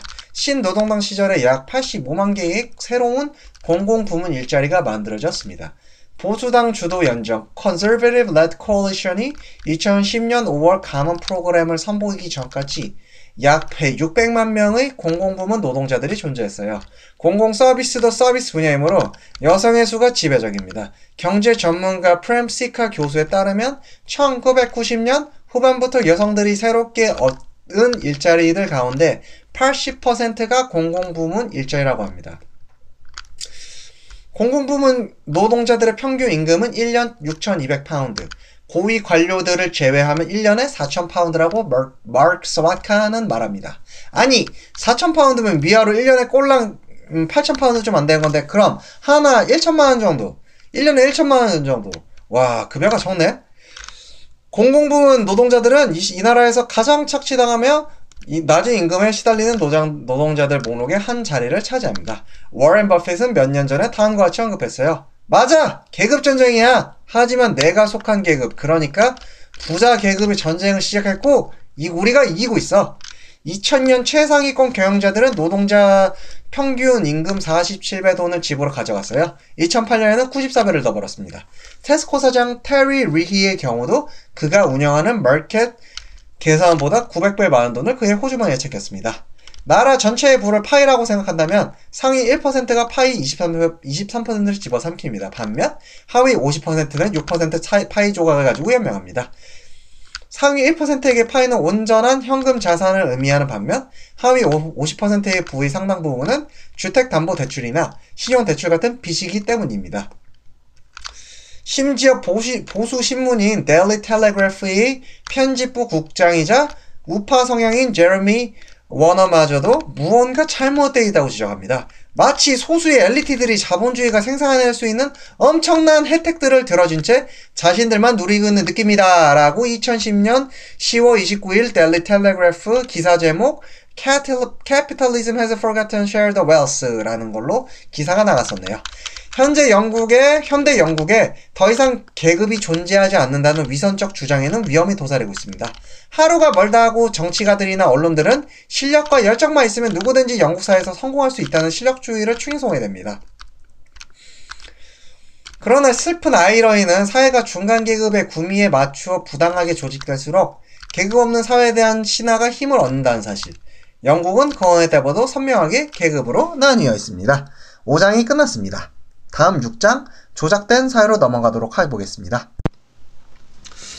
우리는 사회 전반이 중간 계급에 유리하게 조작된 사회에서 살고 있다. 이튼스쿨 런던 동문회장이지의 누이자 영국 최상층이 읽는 주간지 레이디의 편집자로 있는 편집자로 2009년부터 일하는 레이시아 존슨이 강조하듯 사립학교는 부자들이 자식들에게 헤드테이블에 보장된 자리를 구매해주는 가장 분명한 방법 가운데 하나이자 영국 지배계급의 훈련장이다. 영국에서 사립학교 졸업생은 100명에 7명에 불과하나 그들이 모든 주요 직업에서 기형적으로 많은 자리를 차지하고 있는 것은 조금의 과장도 없는 말이다. 고급 공무원의 약 절반이 사립학교 졸업생, 마찬가지로 재무 담당 중역의 70%, 고위 언론인의 절반 이상, 법률가의 약 70%가 사립학교 출신이다. 영국 전체 3,700개 고등학교 가운데 100개의 엘리트 고등학교들이 지난 몇 해 동안 옥스퍼드와 케임브리지 입학생의 3분의 1을 배출해냈다. 가난한 백인 소년들 가운데 15%, 가난한 백인 소녀들 가운데 20%만이 기본적인 읽기 그리고 쓰기와 셈하기 지식을 갖춘 채로 공립학교를 졸업한다. 문화와 자본을 소유한다는 것은 중간 계급이란 배경 덕분에 좋은 교육을 누렸던 대졸자 부모를 갖는 것이다. 대학에 가는 것이 따놓은 당상이자 자연스럽게 밟게 될 직업적 커리어의 첫걸음으로 간주되는 상황 속에서 부모들이 지닌 풍부한 언어 생활에 노출되고 성장하면서 많은 책들을 접하는 것은 은수저는 아니지만 동수저 정도는 물고 태어난 거 아닐까? 전국 교원 노동조합이 펴낸 보고서의 표현대로라면 30년 전만 해도 15살 난 노동계급 청소년들이 학교를 졸업하고 괜찮은 노동계급 일자리를 얻을 수 있었다. 그러나 이제는 그렇지 않다. 전통 제조업의 몰락은 좋은 학력을 갖추는 것이 그 어느 때보다 중요해졌음을, 심지어 보수가 넉넉지 않은 일자리를 구한데도 그러함을 뜻한다. 문화 자본이 풍부한 그 중간 계급들이 그런 목표를 이루는데 훨씬 유리한 위치에 있다. 노동 계급 아이들에게 미래에 대한 희망이 부족하다는 점에 초점을 맞추는 젊은 정치인들과 논평가들은 종종 핵심을 놓치고 있다. 대체 무엇을 희망하란 말인가? 예전에 그렇게 많이 존재하던 좋은 급여를 제공하던 양질의 노동계급 일자들이 전국 어느 지역을 막론하고 소멸해 버렸다는 것은 아이들이 학교를 졸업한 뒤 슈퍼마켓이나 콜센터 같은 곳을 제외하면 갈 곳이 없는 것을 뜻한다.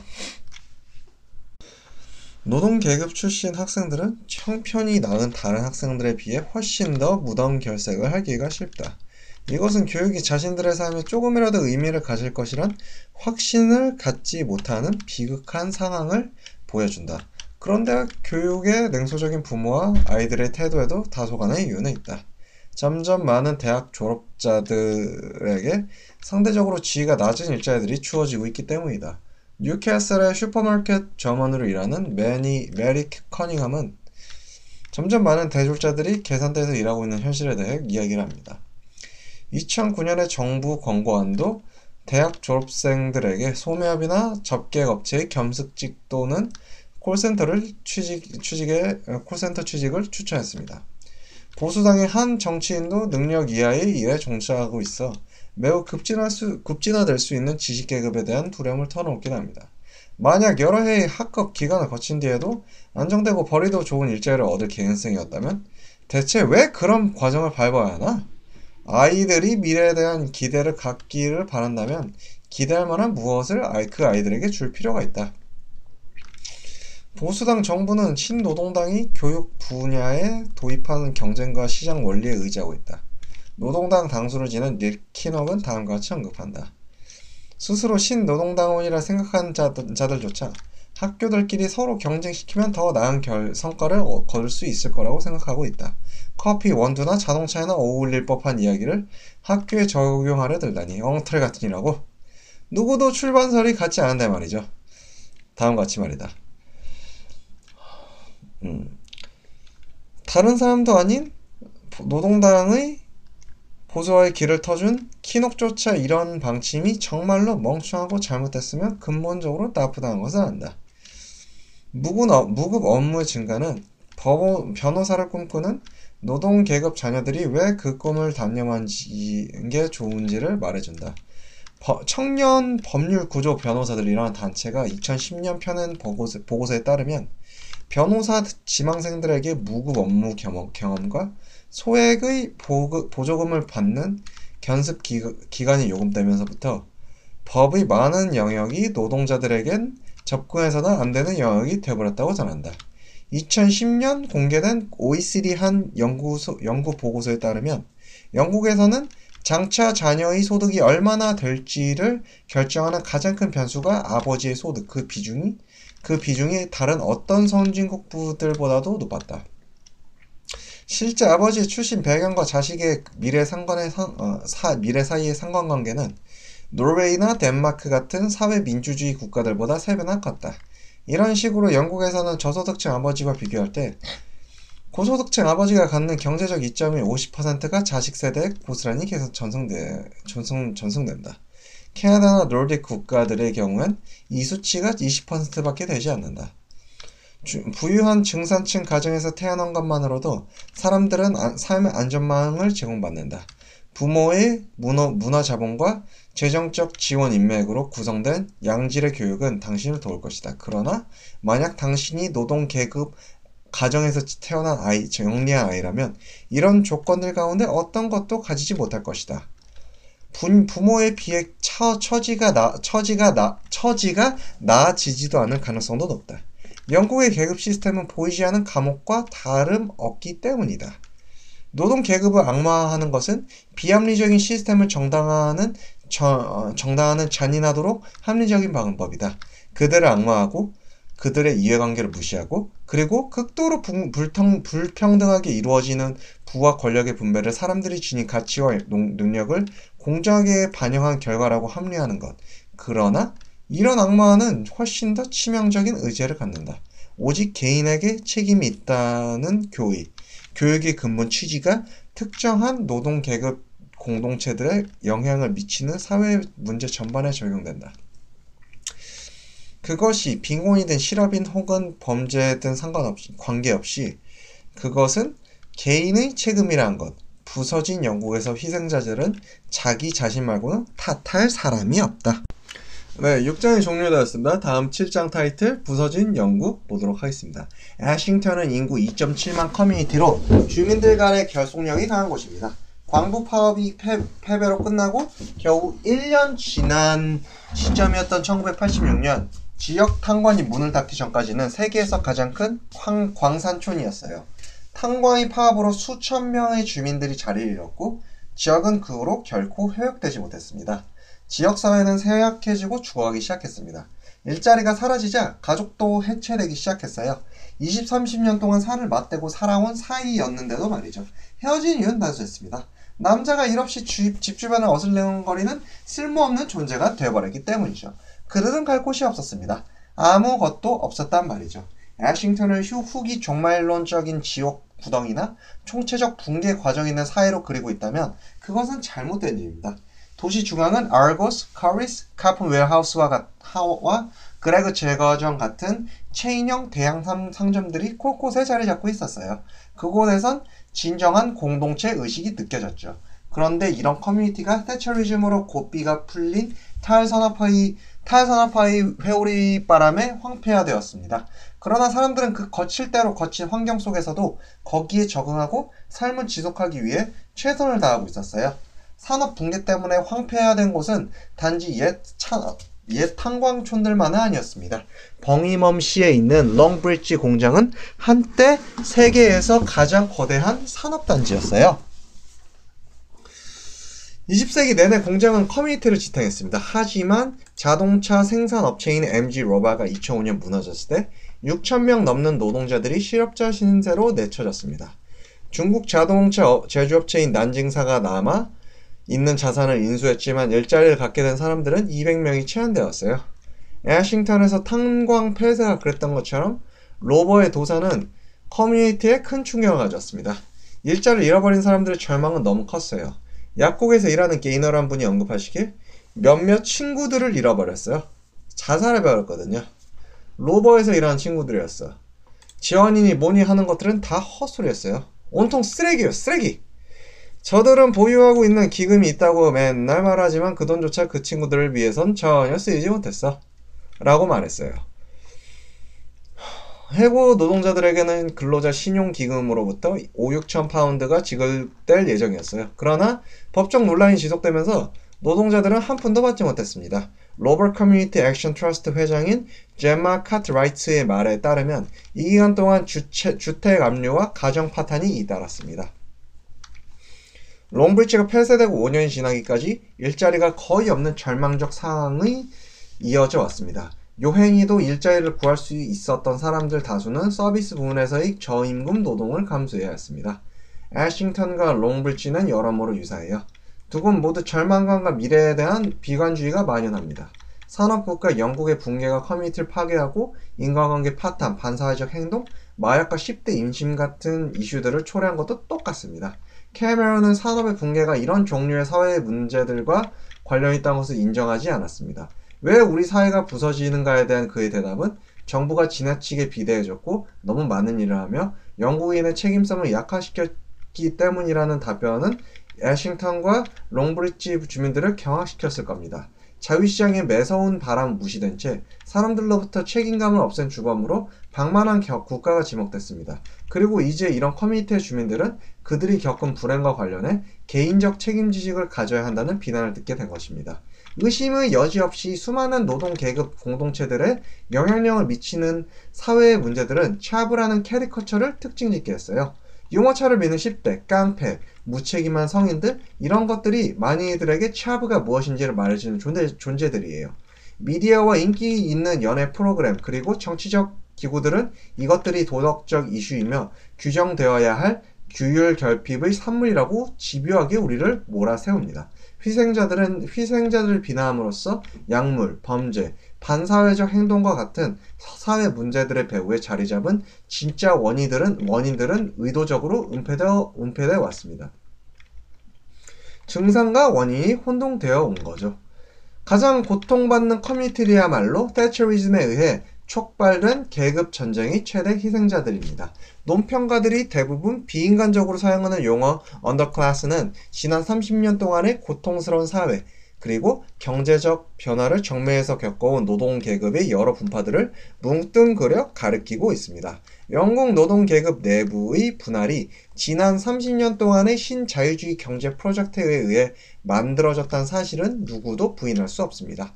2010년 집권 직후부터 데이비드 캐머런은 실업은 개인적인 무능 때문이라는 인식을 유포시키기 시작했어요. 물론 오늘날 이것은 차브에 대한 대중적 인식의 핵심 줄기 가운데 하나입니다. 캐머런은 복지급여의 부정수령과 지급 오류에 대한 단호한 단속을 약속했습니다. 그로 인해 납세자의 부담이 52억 파운드에 달한다고 대놓고 말하면서 말이에요. 그는 교활하게 복지급여 부정수령으로 초래되는 비용 연간 10억 파운드와 복지 담당 공무원들의 실수로 발생한 비용 연간 42억 파운드를 섞어 놓았어요. 그럼으로써 그는 급여 부정수령과 관련해서 훨씬 더 큰 숫자를 대중적 상상 안에 확실하게 자리 잡게 했습니다. 그러나 부정수급은 종종 그들이 부정직해서라기보다는 절망했기 때문에 벌어진 일임을 카메런은 관가했습니다. 조지프 라운트리 재단의 주목할 만한 연구에 따르면 실업급여를 받으면서도 당국에 신고하지 않고 일을 해 돈을 버는 사람들의 경우 식료품비, 난방비를 마련하거나 빚을 갚기 위해 그런 부정을 저지릅니다. 잉여 노동력이 넘쳐나는 지역에선 고용주들이 업무를 줄여주면서까지 건강이 좋지 못한 직원들을 고용할 동기가 더 약했어요. 고용주들은 항상 더 건강한 사람들을 고용하는 까닭에 일단 잉여 노동력이 되면 건강 상태가 좋지 못한 노동자들은 불리한 처지에 직면할 수밖에 없었습니다. 불가항력적으로 장애수당에 의지하는 사람들은 그 어떤 기술이나 자격증도 없습니다. 알다시피 오늘날 이런 노동자들에게 육체 노동의 기회는 훨씬 적게 주어집니다. 게다가 어떤 형태든 육체적인 결함이 있다면 구직이 기회가 줄어드는 것은 당연합니다. 따라서 연구자들은 이런 결론에 도달했어요. 영국의 매우 높은 장애수당 청구자 수는 바로 일자리의 문제며 그리고 건강 문제다. 1963년 당시 장애수당 요구하는 사람은 50만 명이 채 되지 않았습니다. 그러나 2009년까지 이 수치는 약 260만 명으로 늘어났습니다. 살펴봐야 할 점은 수급자 수가 보수당 정부의 통치기간이 1979년에서 97년에 급증했습니다. 특별히 가파른 증가세가 1990년대 초반 경기 후퇴의 여파로 나타났어요. 장애수당 수령자들은 실제로 잉글랜드 북부, 스코틀랜드, 웨일스의 오래된 산업지대에 몰려 있습니다. 1990년대에는 장애수당 청구자들의 3분의 1에서 2분의 1가량이 정리해고당한 사람들이었어요. 오늘날 장애수당 청구하는 사람들은 전형적으로 실력이 형편없는 비숙련 육체 노동자로 건강 상태가 좋지 못하고 선택할 수 있는 대안이라야 기껏 최저임금에 가까운 형편없는 보수의 일에 종사하는 사람들이었습니다. 물론 시스템의 허점을 이용하고 부정하게 수당을 청구하는 사람들이 있는 건 사실입니다. 우파 타블로이드 신문들은 그러한 부정행위와 관련된 가장 충격적인 사례들을 즐겨 추적합니다. 최근의 수치들에 따르면 정부는 수당 부정 청구와 관련해 겨우 6,756명만을 기소하는 데 성공했을 뿐입니다. 흔한 오해 가운데 하나가 수당에 의존하는 사람들의 수가 고정되어 있다는 생각. 실제로는 많은 수당 청구자들이 저임금에 불안정한 일자리라도 얻고 그만두기를 반복합니다. 실업 상태로 있으면서 구직 수당을 청구하는 사람들을 봅시다. 그들이 받는 구직 수당은 소득 증가 속도에 한참 못 미치는 주당 65.45파운드에 불과합니다. 국가통계청에 따르면 예컨대 1999년 이래 새로이 수당 청구 서류를 작성한 남성의 2분의 1, 여성의 3분의 1은 실업 기간이 6개월 미만입니다. 적어도 6개월 전에는 불안정한 일자리에 남아 종사했던 거죠.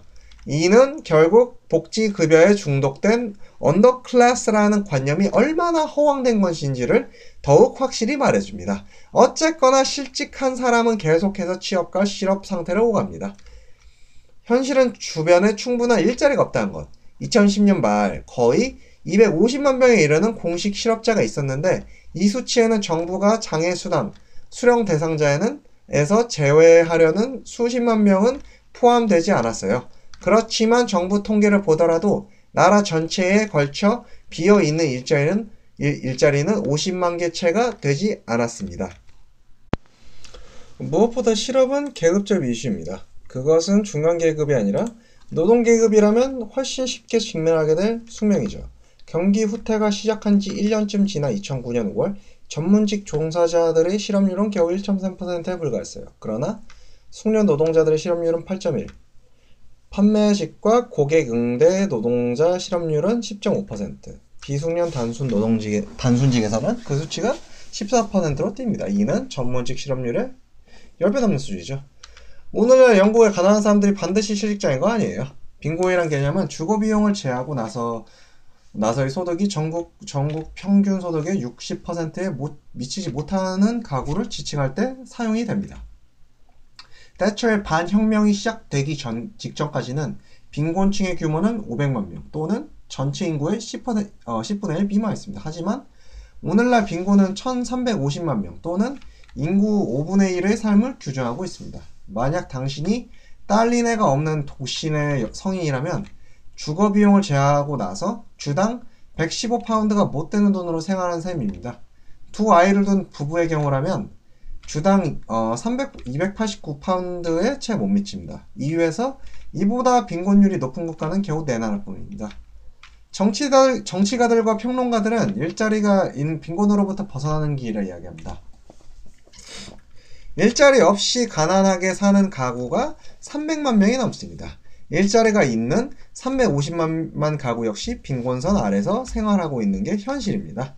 1999년 최저임금제가 도입됐을 때 이 제도는 수십만 명의 저임금 노동자들의 삶에 획기적인 변화를 가져왔습니다.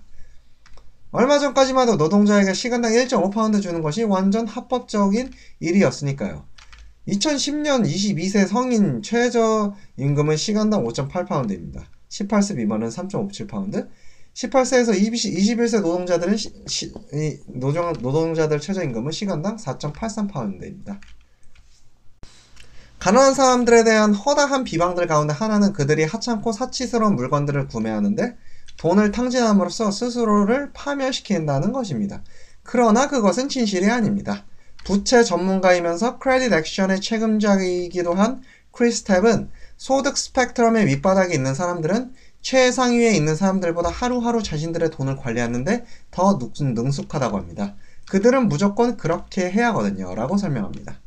2010년에 지어진 주택의 수는 1922년 이래 가장 적었습니다. 물론 예외적인 2차 세계대전 시기를 제외하고 말이죠. 대처가 집권하기 전에는 그 어떤 해에도 공영주택 건설 물량이 7만 5천 호 아래로 내려간 적이 없습니다. 1999년에 이 숫자가 수치스럽게도 겨우 84호에 그쳤습니다. 지난 30년간 사회를 지배한 주문은 시장이 가장 잘한다였어요.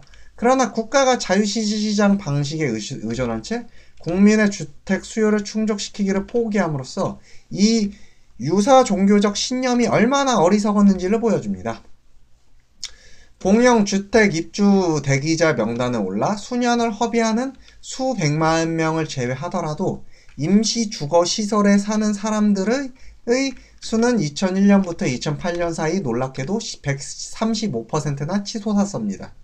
정부는 공영주택에 많은 돈을 쓰지 않을지 모르지만 그 대신 매년 21억 파운드를 주거 보조비로 지불하고 있으며 그 가운데 상당한 금액은 결국 정부가 개인 임대업자들에게 주는 보조금이 되는 셈입니다.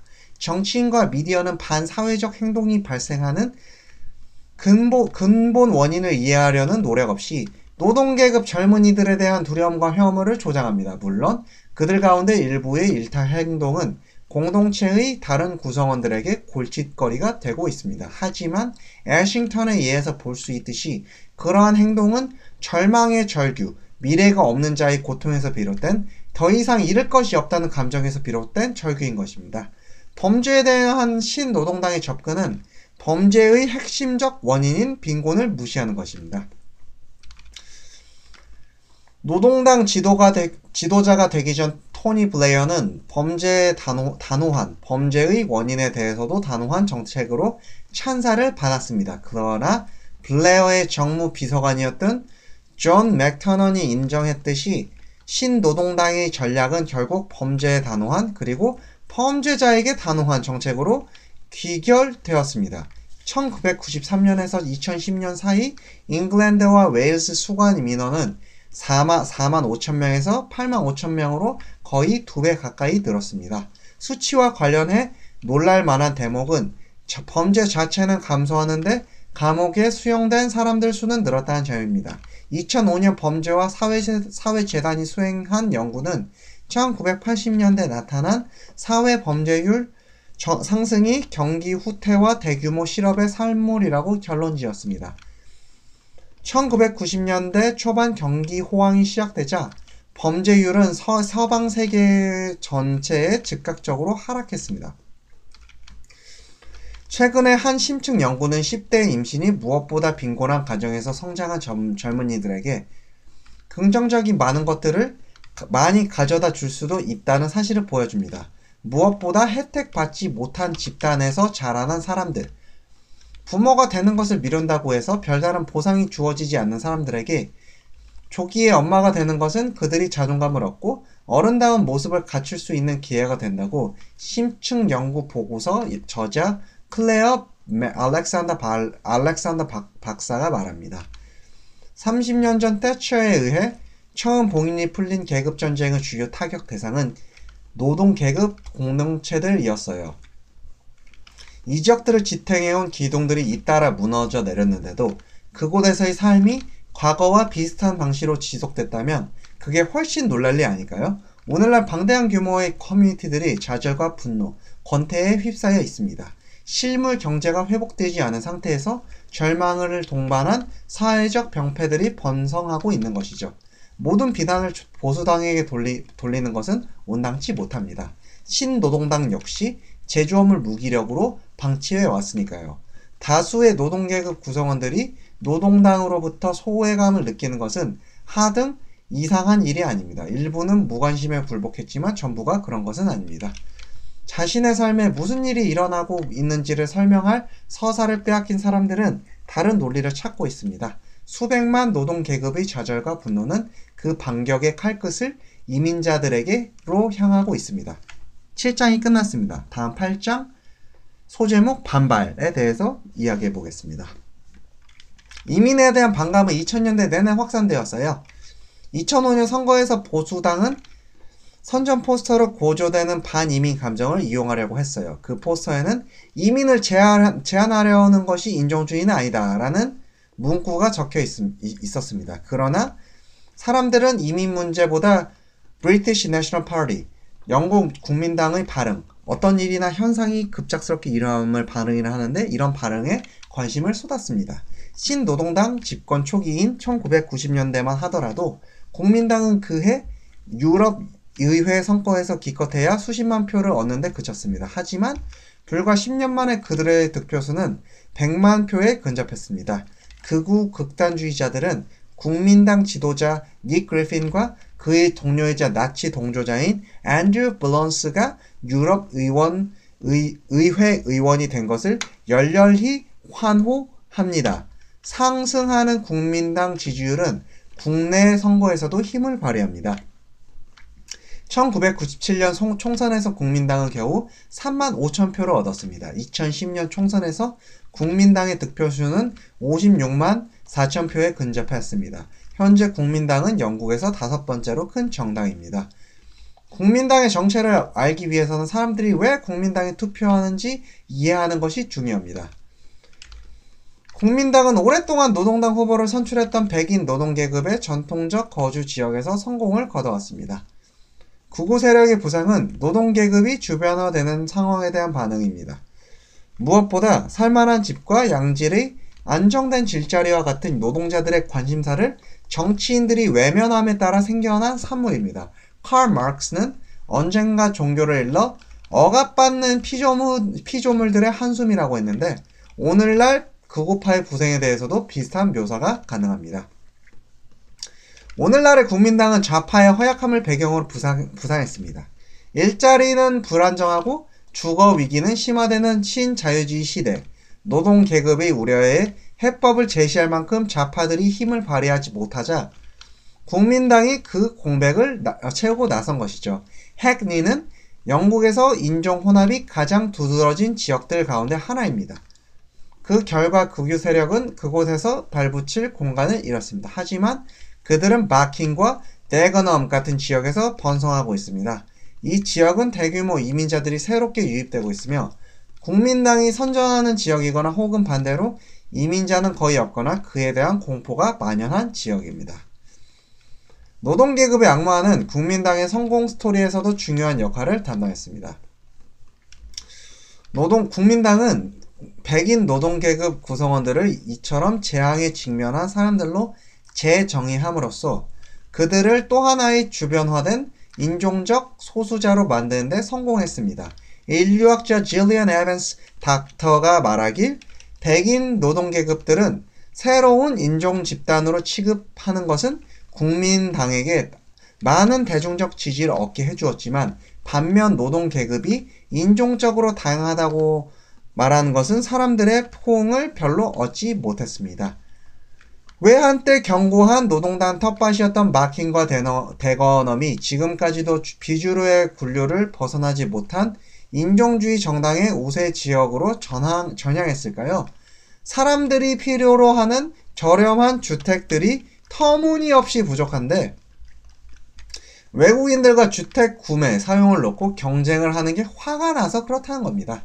사실 외국인들에게 돌아가는 사회주택은 겨우 20채 중 하나꼴입니다. 그러나 정부가 주택 건설을 거부하는 상황에서 외국인으로 보이는 많은 사람들이 특정한 커뮤니티에 대규모로 유입됨에 따라 국민당의 서사가 많은 사람들에게 의미를 갖기 시작한 겁니다. 신노동당이 시장의 과도한 행포로부터 노동계급 커뮤니티를 보호하는 당의 정통적 역할을 포기함에 따라 국민당은 과거 노동당이 내걸었던 수사와 슬로건들로 스스로를 치장하기 시작했습니다.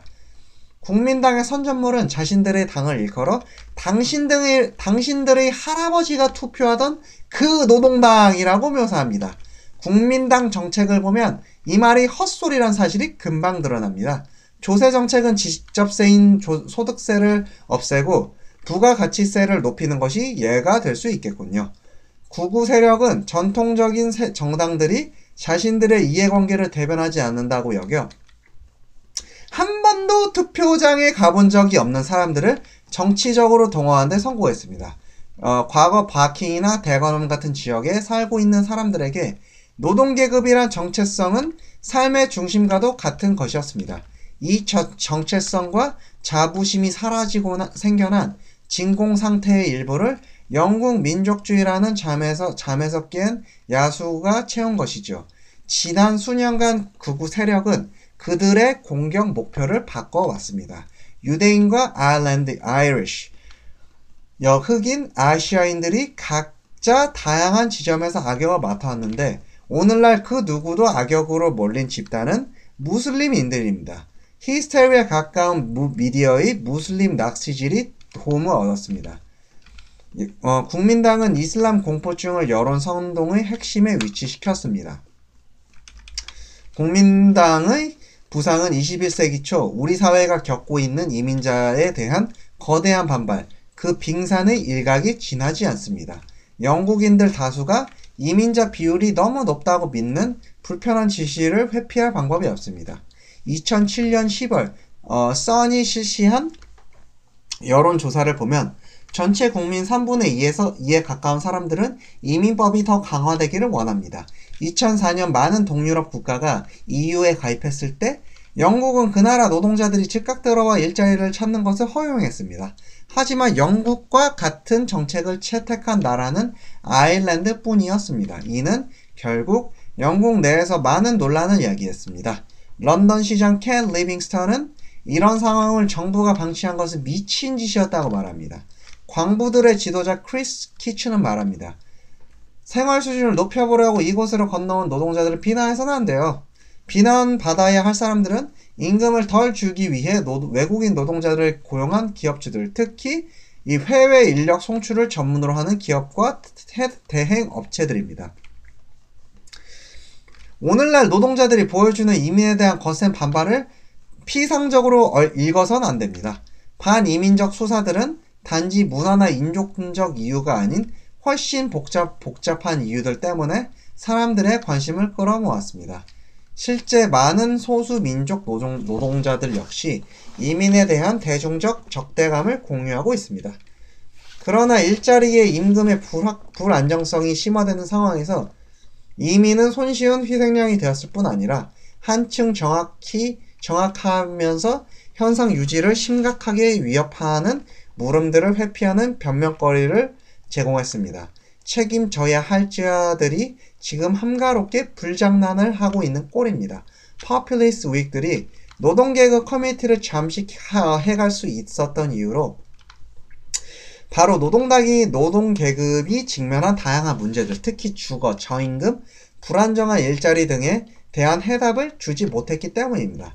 노동당은 더 이상 노동계급이 정체성이 근거로 삼을 지배적 서사를 제공하지 못합니다. 극우의 부상은 더욱 큰 위기를 예고하는 하나의 징후입니다. 그 위기란 노동계급의 대표성 위기, 정치의 영역에서 축출되고 정체성이 파괴되며 사회 안에서 누려온 권력이 축소되고 그들의 관심사가 외면받고 있음을 생각할 때 국민당 같은 정당에 투표한 노동자들이 그리 많지 않다는 것이 오히려 놀라울 수도 있습니다.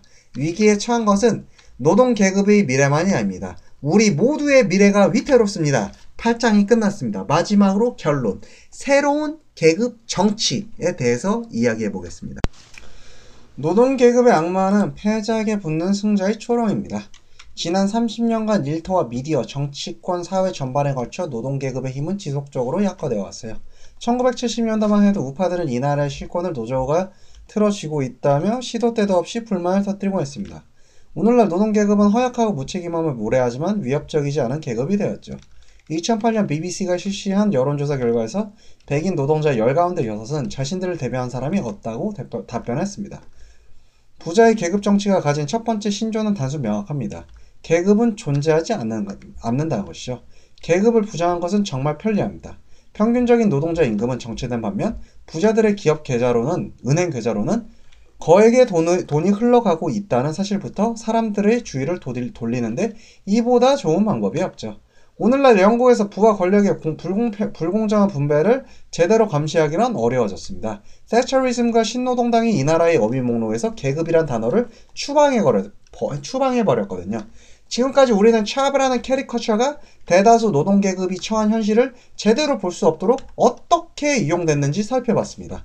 부유층 대변자들 사이에서 유행하는 또 다른 관념은 밑바닥 인생들은 그들에게 주어진 삶을 온전히 그들 스스로 감내해야 한다는 것입니다.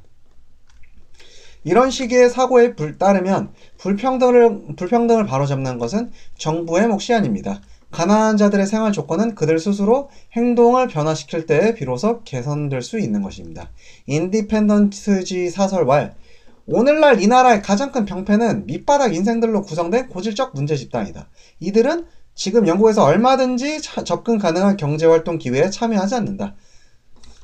이 사람들의 이 주장의 결론은 명확합니다. 원한다면 얼마든지 성공할 수 있는데 그렇게 하지 않아서 문제라는 것이죠. 이런 주장은 각자의 처지에 책임을 져야 할 사람들을 기존의 계급 질서에 결박해두는 것 이상의 효과를 낳는답니다. 가난한 노동자들을 게으르고 편협하고 무례하고 더러운 조제들로 비방한 것은 그들에 대한 공감을 점점 어렵게 만듭니다. 과연 누가 무엇 때문에 자기들이 혐오한 사람들의 생활 조건이 개선되기를 바랄까요? 열망이 어떻게 개인을 구원하는 수단으로 제시되는지를 앞에서 살펴봤습니다. 한마디로 이는 모든 사람들의 인생 목표가 중간 계급이 되는 것에 맞춰져야 한다는 것입니다. 태처리즘과 신노동당 모두 종교적 수준의 열을 갖고 이 견고한 개인주의를 조장해왔습니다. 과거처럼 전체 노동계급의 생활 조건을 개선하려는 집단적 열망을 갖기보다 재능 있는 개인들이 스스로 노력해 계층 사다리를 올라가야 한다는 게 이들의 새로운 주문인 것이죠. 이것은 하나의 신화에 불과합니다. 모두가 중간 계급이 될 수 있다면 누가 슈퍼마켓 계산대에 설 것이고 쓰레기통을 비우며 콜센터에서 천원을 받겠어요. 중간 계급이 되는 것을 모든 이가 열망해야 할 목표로 제시한 것은 매우 비현실적입니다. 그러나 중간 계급에 대한 이 같은 찬양은 사회 전반의 계급 시스템을 지탱하는 유용한 이념으로 작용합니다. 중립적 저널리스트인 니코어는 말합니다. 부자들이 한일 가운데 가장 성공적인 것은 자기들 역시 중간 계급에 속한다고 진짜 중간 계급을 거짓만 설득한 것입니다. 많은 정치인과 논평가들이 불평등을 유행처럼 찬양하고 있습니다. 이들이 볼 때 불평등은 상한 것입니다. 경쟁을 촉진하고 학설의 뒷받침을 받을 뿐 아니라 부를 창출하는 것은 상위권 사람들이라는 사실을 보여주기 때문이죠. 계급 정치라고 하면 노동자들을 위해 분투하는 정치로 이해됩니다. 하지만 이제는 아닙니다. 토니 블레어의 신노동당에서 주도권을 쥔 편은 부자들의 계급 정치를 옹호하는 자들이었습니다. 노동 계급의 이해를 대변하기 위해 만들어진 정당치고는 놀랄만한 방향 전환입니다. 태처가 저지른 노조 파괴의 영향이 결정적이었습니다. 노조의 사회적 위상이 추락하자 이후 등장한 노동당 지도자들은 당내에서 자신들이 해야 할 역할을 내버리고 아예 돌아보지 아니하기 시작했습니다. 그럼에도 노조는 자신들의 힘을 배변하지 않는 당 지도자들을 거듭해서 지지했죠. 노조가 지닌 힘이 예전 같지 않았던 탓입니다. 보수당 집권기에 치러진 4차례 선거에서 연달아 패하자 노동당은 사기가 꺾였고 정권을 되찾기 위해서라면 어떤 처방도 기꺼이 받아들일 태세였습니다. 체념과 무기력 때문에 블레어와 그의 추종자들은 노동당에 대한 대처주의적 해법을 이식할 수 있었습니다. 해법의 중심은 모든 국민이 중간계급이 되기를 열망해야 한다는 것입니다. 그러니 당신의 가장 큰 업적이 무엇이냐는 질문에 마가렛 태처가 주저없이 토니 블레어와 신노동당, 우리는 적대자들의 생각조차 바꿔놓았다고 답할 수 있었던 거죠. 노동계급 유권자들은 노동당을 볼 때 자신들의 인내심을 시험하지만 가족이라서 버릴 수는 없는 불륜에 빠진 친척쯤으로 여긴다고 말합니다. 화가 난 몇몇 노동계급 유권자들은 선거를 수수방관하거나 민족주의 정당에 투표를 하기도 합니다. 잉글랜드에서는 인종주의 성향 국민당이 노동당의 전통적 지지자 수십만 명의 표를 흡수했습니다. 태처리즘과 시작된 산업의 파괴는 경제를 금융자본에 지나치게 의존적으로 만들었습니다. 공영주택단지의 해체는 주택 가격의 급등으로 이어졌고 우리가 지금 붕괴를 목도 중인 주택 거품을 만들어내면서 경제의 기록적 수준의 빛을 안겼습니다. 노조의 위축은 2000년대의 첫 10년간 임금 수준 정체로 이어졌고 결국 많은 이들로 하여금 임금 부족분을 신용대출로 메우게 함으로써 부채로 지탱되는 경기 호황을 뒷받침했습니다. 신용경색은 부분적으로는 태처에 의해 시작된 지난 30년 동안의 계급전쟁으로부터 역류한 것입니다. 실업이 탈정치화되었다는 것도 문제입니다. 좌파의 상징적 인물인 제로 마치가 1936년 정리한 대로 실업과의 투쟁은 좌파가 펼쳐온 위대한 성전 가운데 하나였습니다. 1970년대에는 지금보다 실업자가 적었습니다. 그러나 당시 실업은 그 시대의 가장 중요한 정치적 이슈로 받아들여졌습니다. 마가렛 태처의 보수당이 노동당을 일하지 않는다는 악명 높은 포스터로 제임스 캘런 정부를 맹렬히 비난했을 당시 영국의 실업자는 100만 명 정도였습니다. 헌데 영국에서 일자리의 안정성이 과거보다 얼마나 취약해졌는지를 살펴봤어요. 영국의 고용주들은 서구 어느 나라의 고용주들보다 자신이 부리는 직원을 마음대로 처분할 수 있습니다. 기본적 권리조차 갖지 못한 수많은 임시직 파견 노동자들은 심지어 즉석에서 해고될 수도 있습니다. 고용과 해고의 조건이 빚어내는 불안감에 더해 용도가 소진되는 순간 버려질 수 있는 물건이나 단순 경제 자원처럼 취급되는 것은 정말로 비인간적입니다. 최근에는 문자 메시지나 심지어 확성기 통보만으로 노동자를 해고하는 경우도 있습니다. 중요한 것은 노동계급이 우려한 것들, 그러니까 지금까지 우파에 의해 냉소적으로 취급되어 온 문제들에 대한 해결책을 찾아야 한다는 것.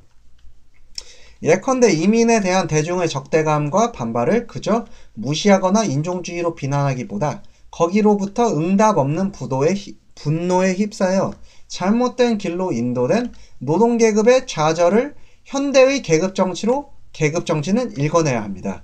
이민에 대한 적대적 감정을 완화시키려면 양호한 집과 일자리 부족 같은 정말로 비난받아 마땅하고 전체 노동계급에 영향을 미치는 이슈들을 인지하고 적극적으로 대처해야 합니다.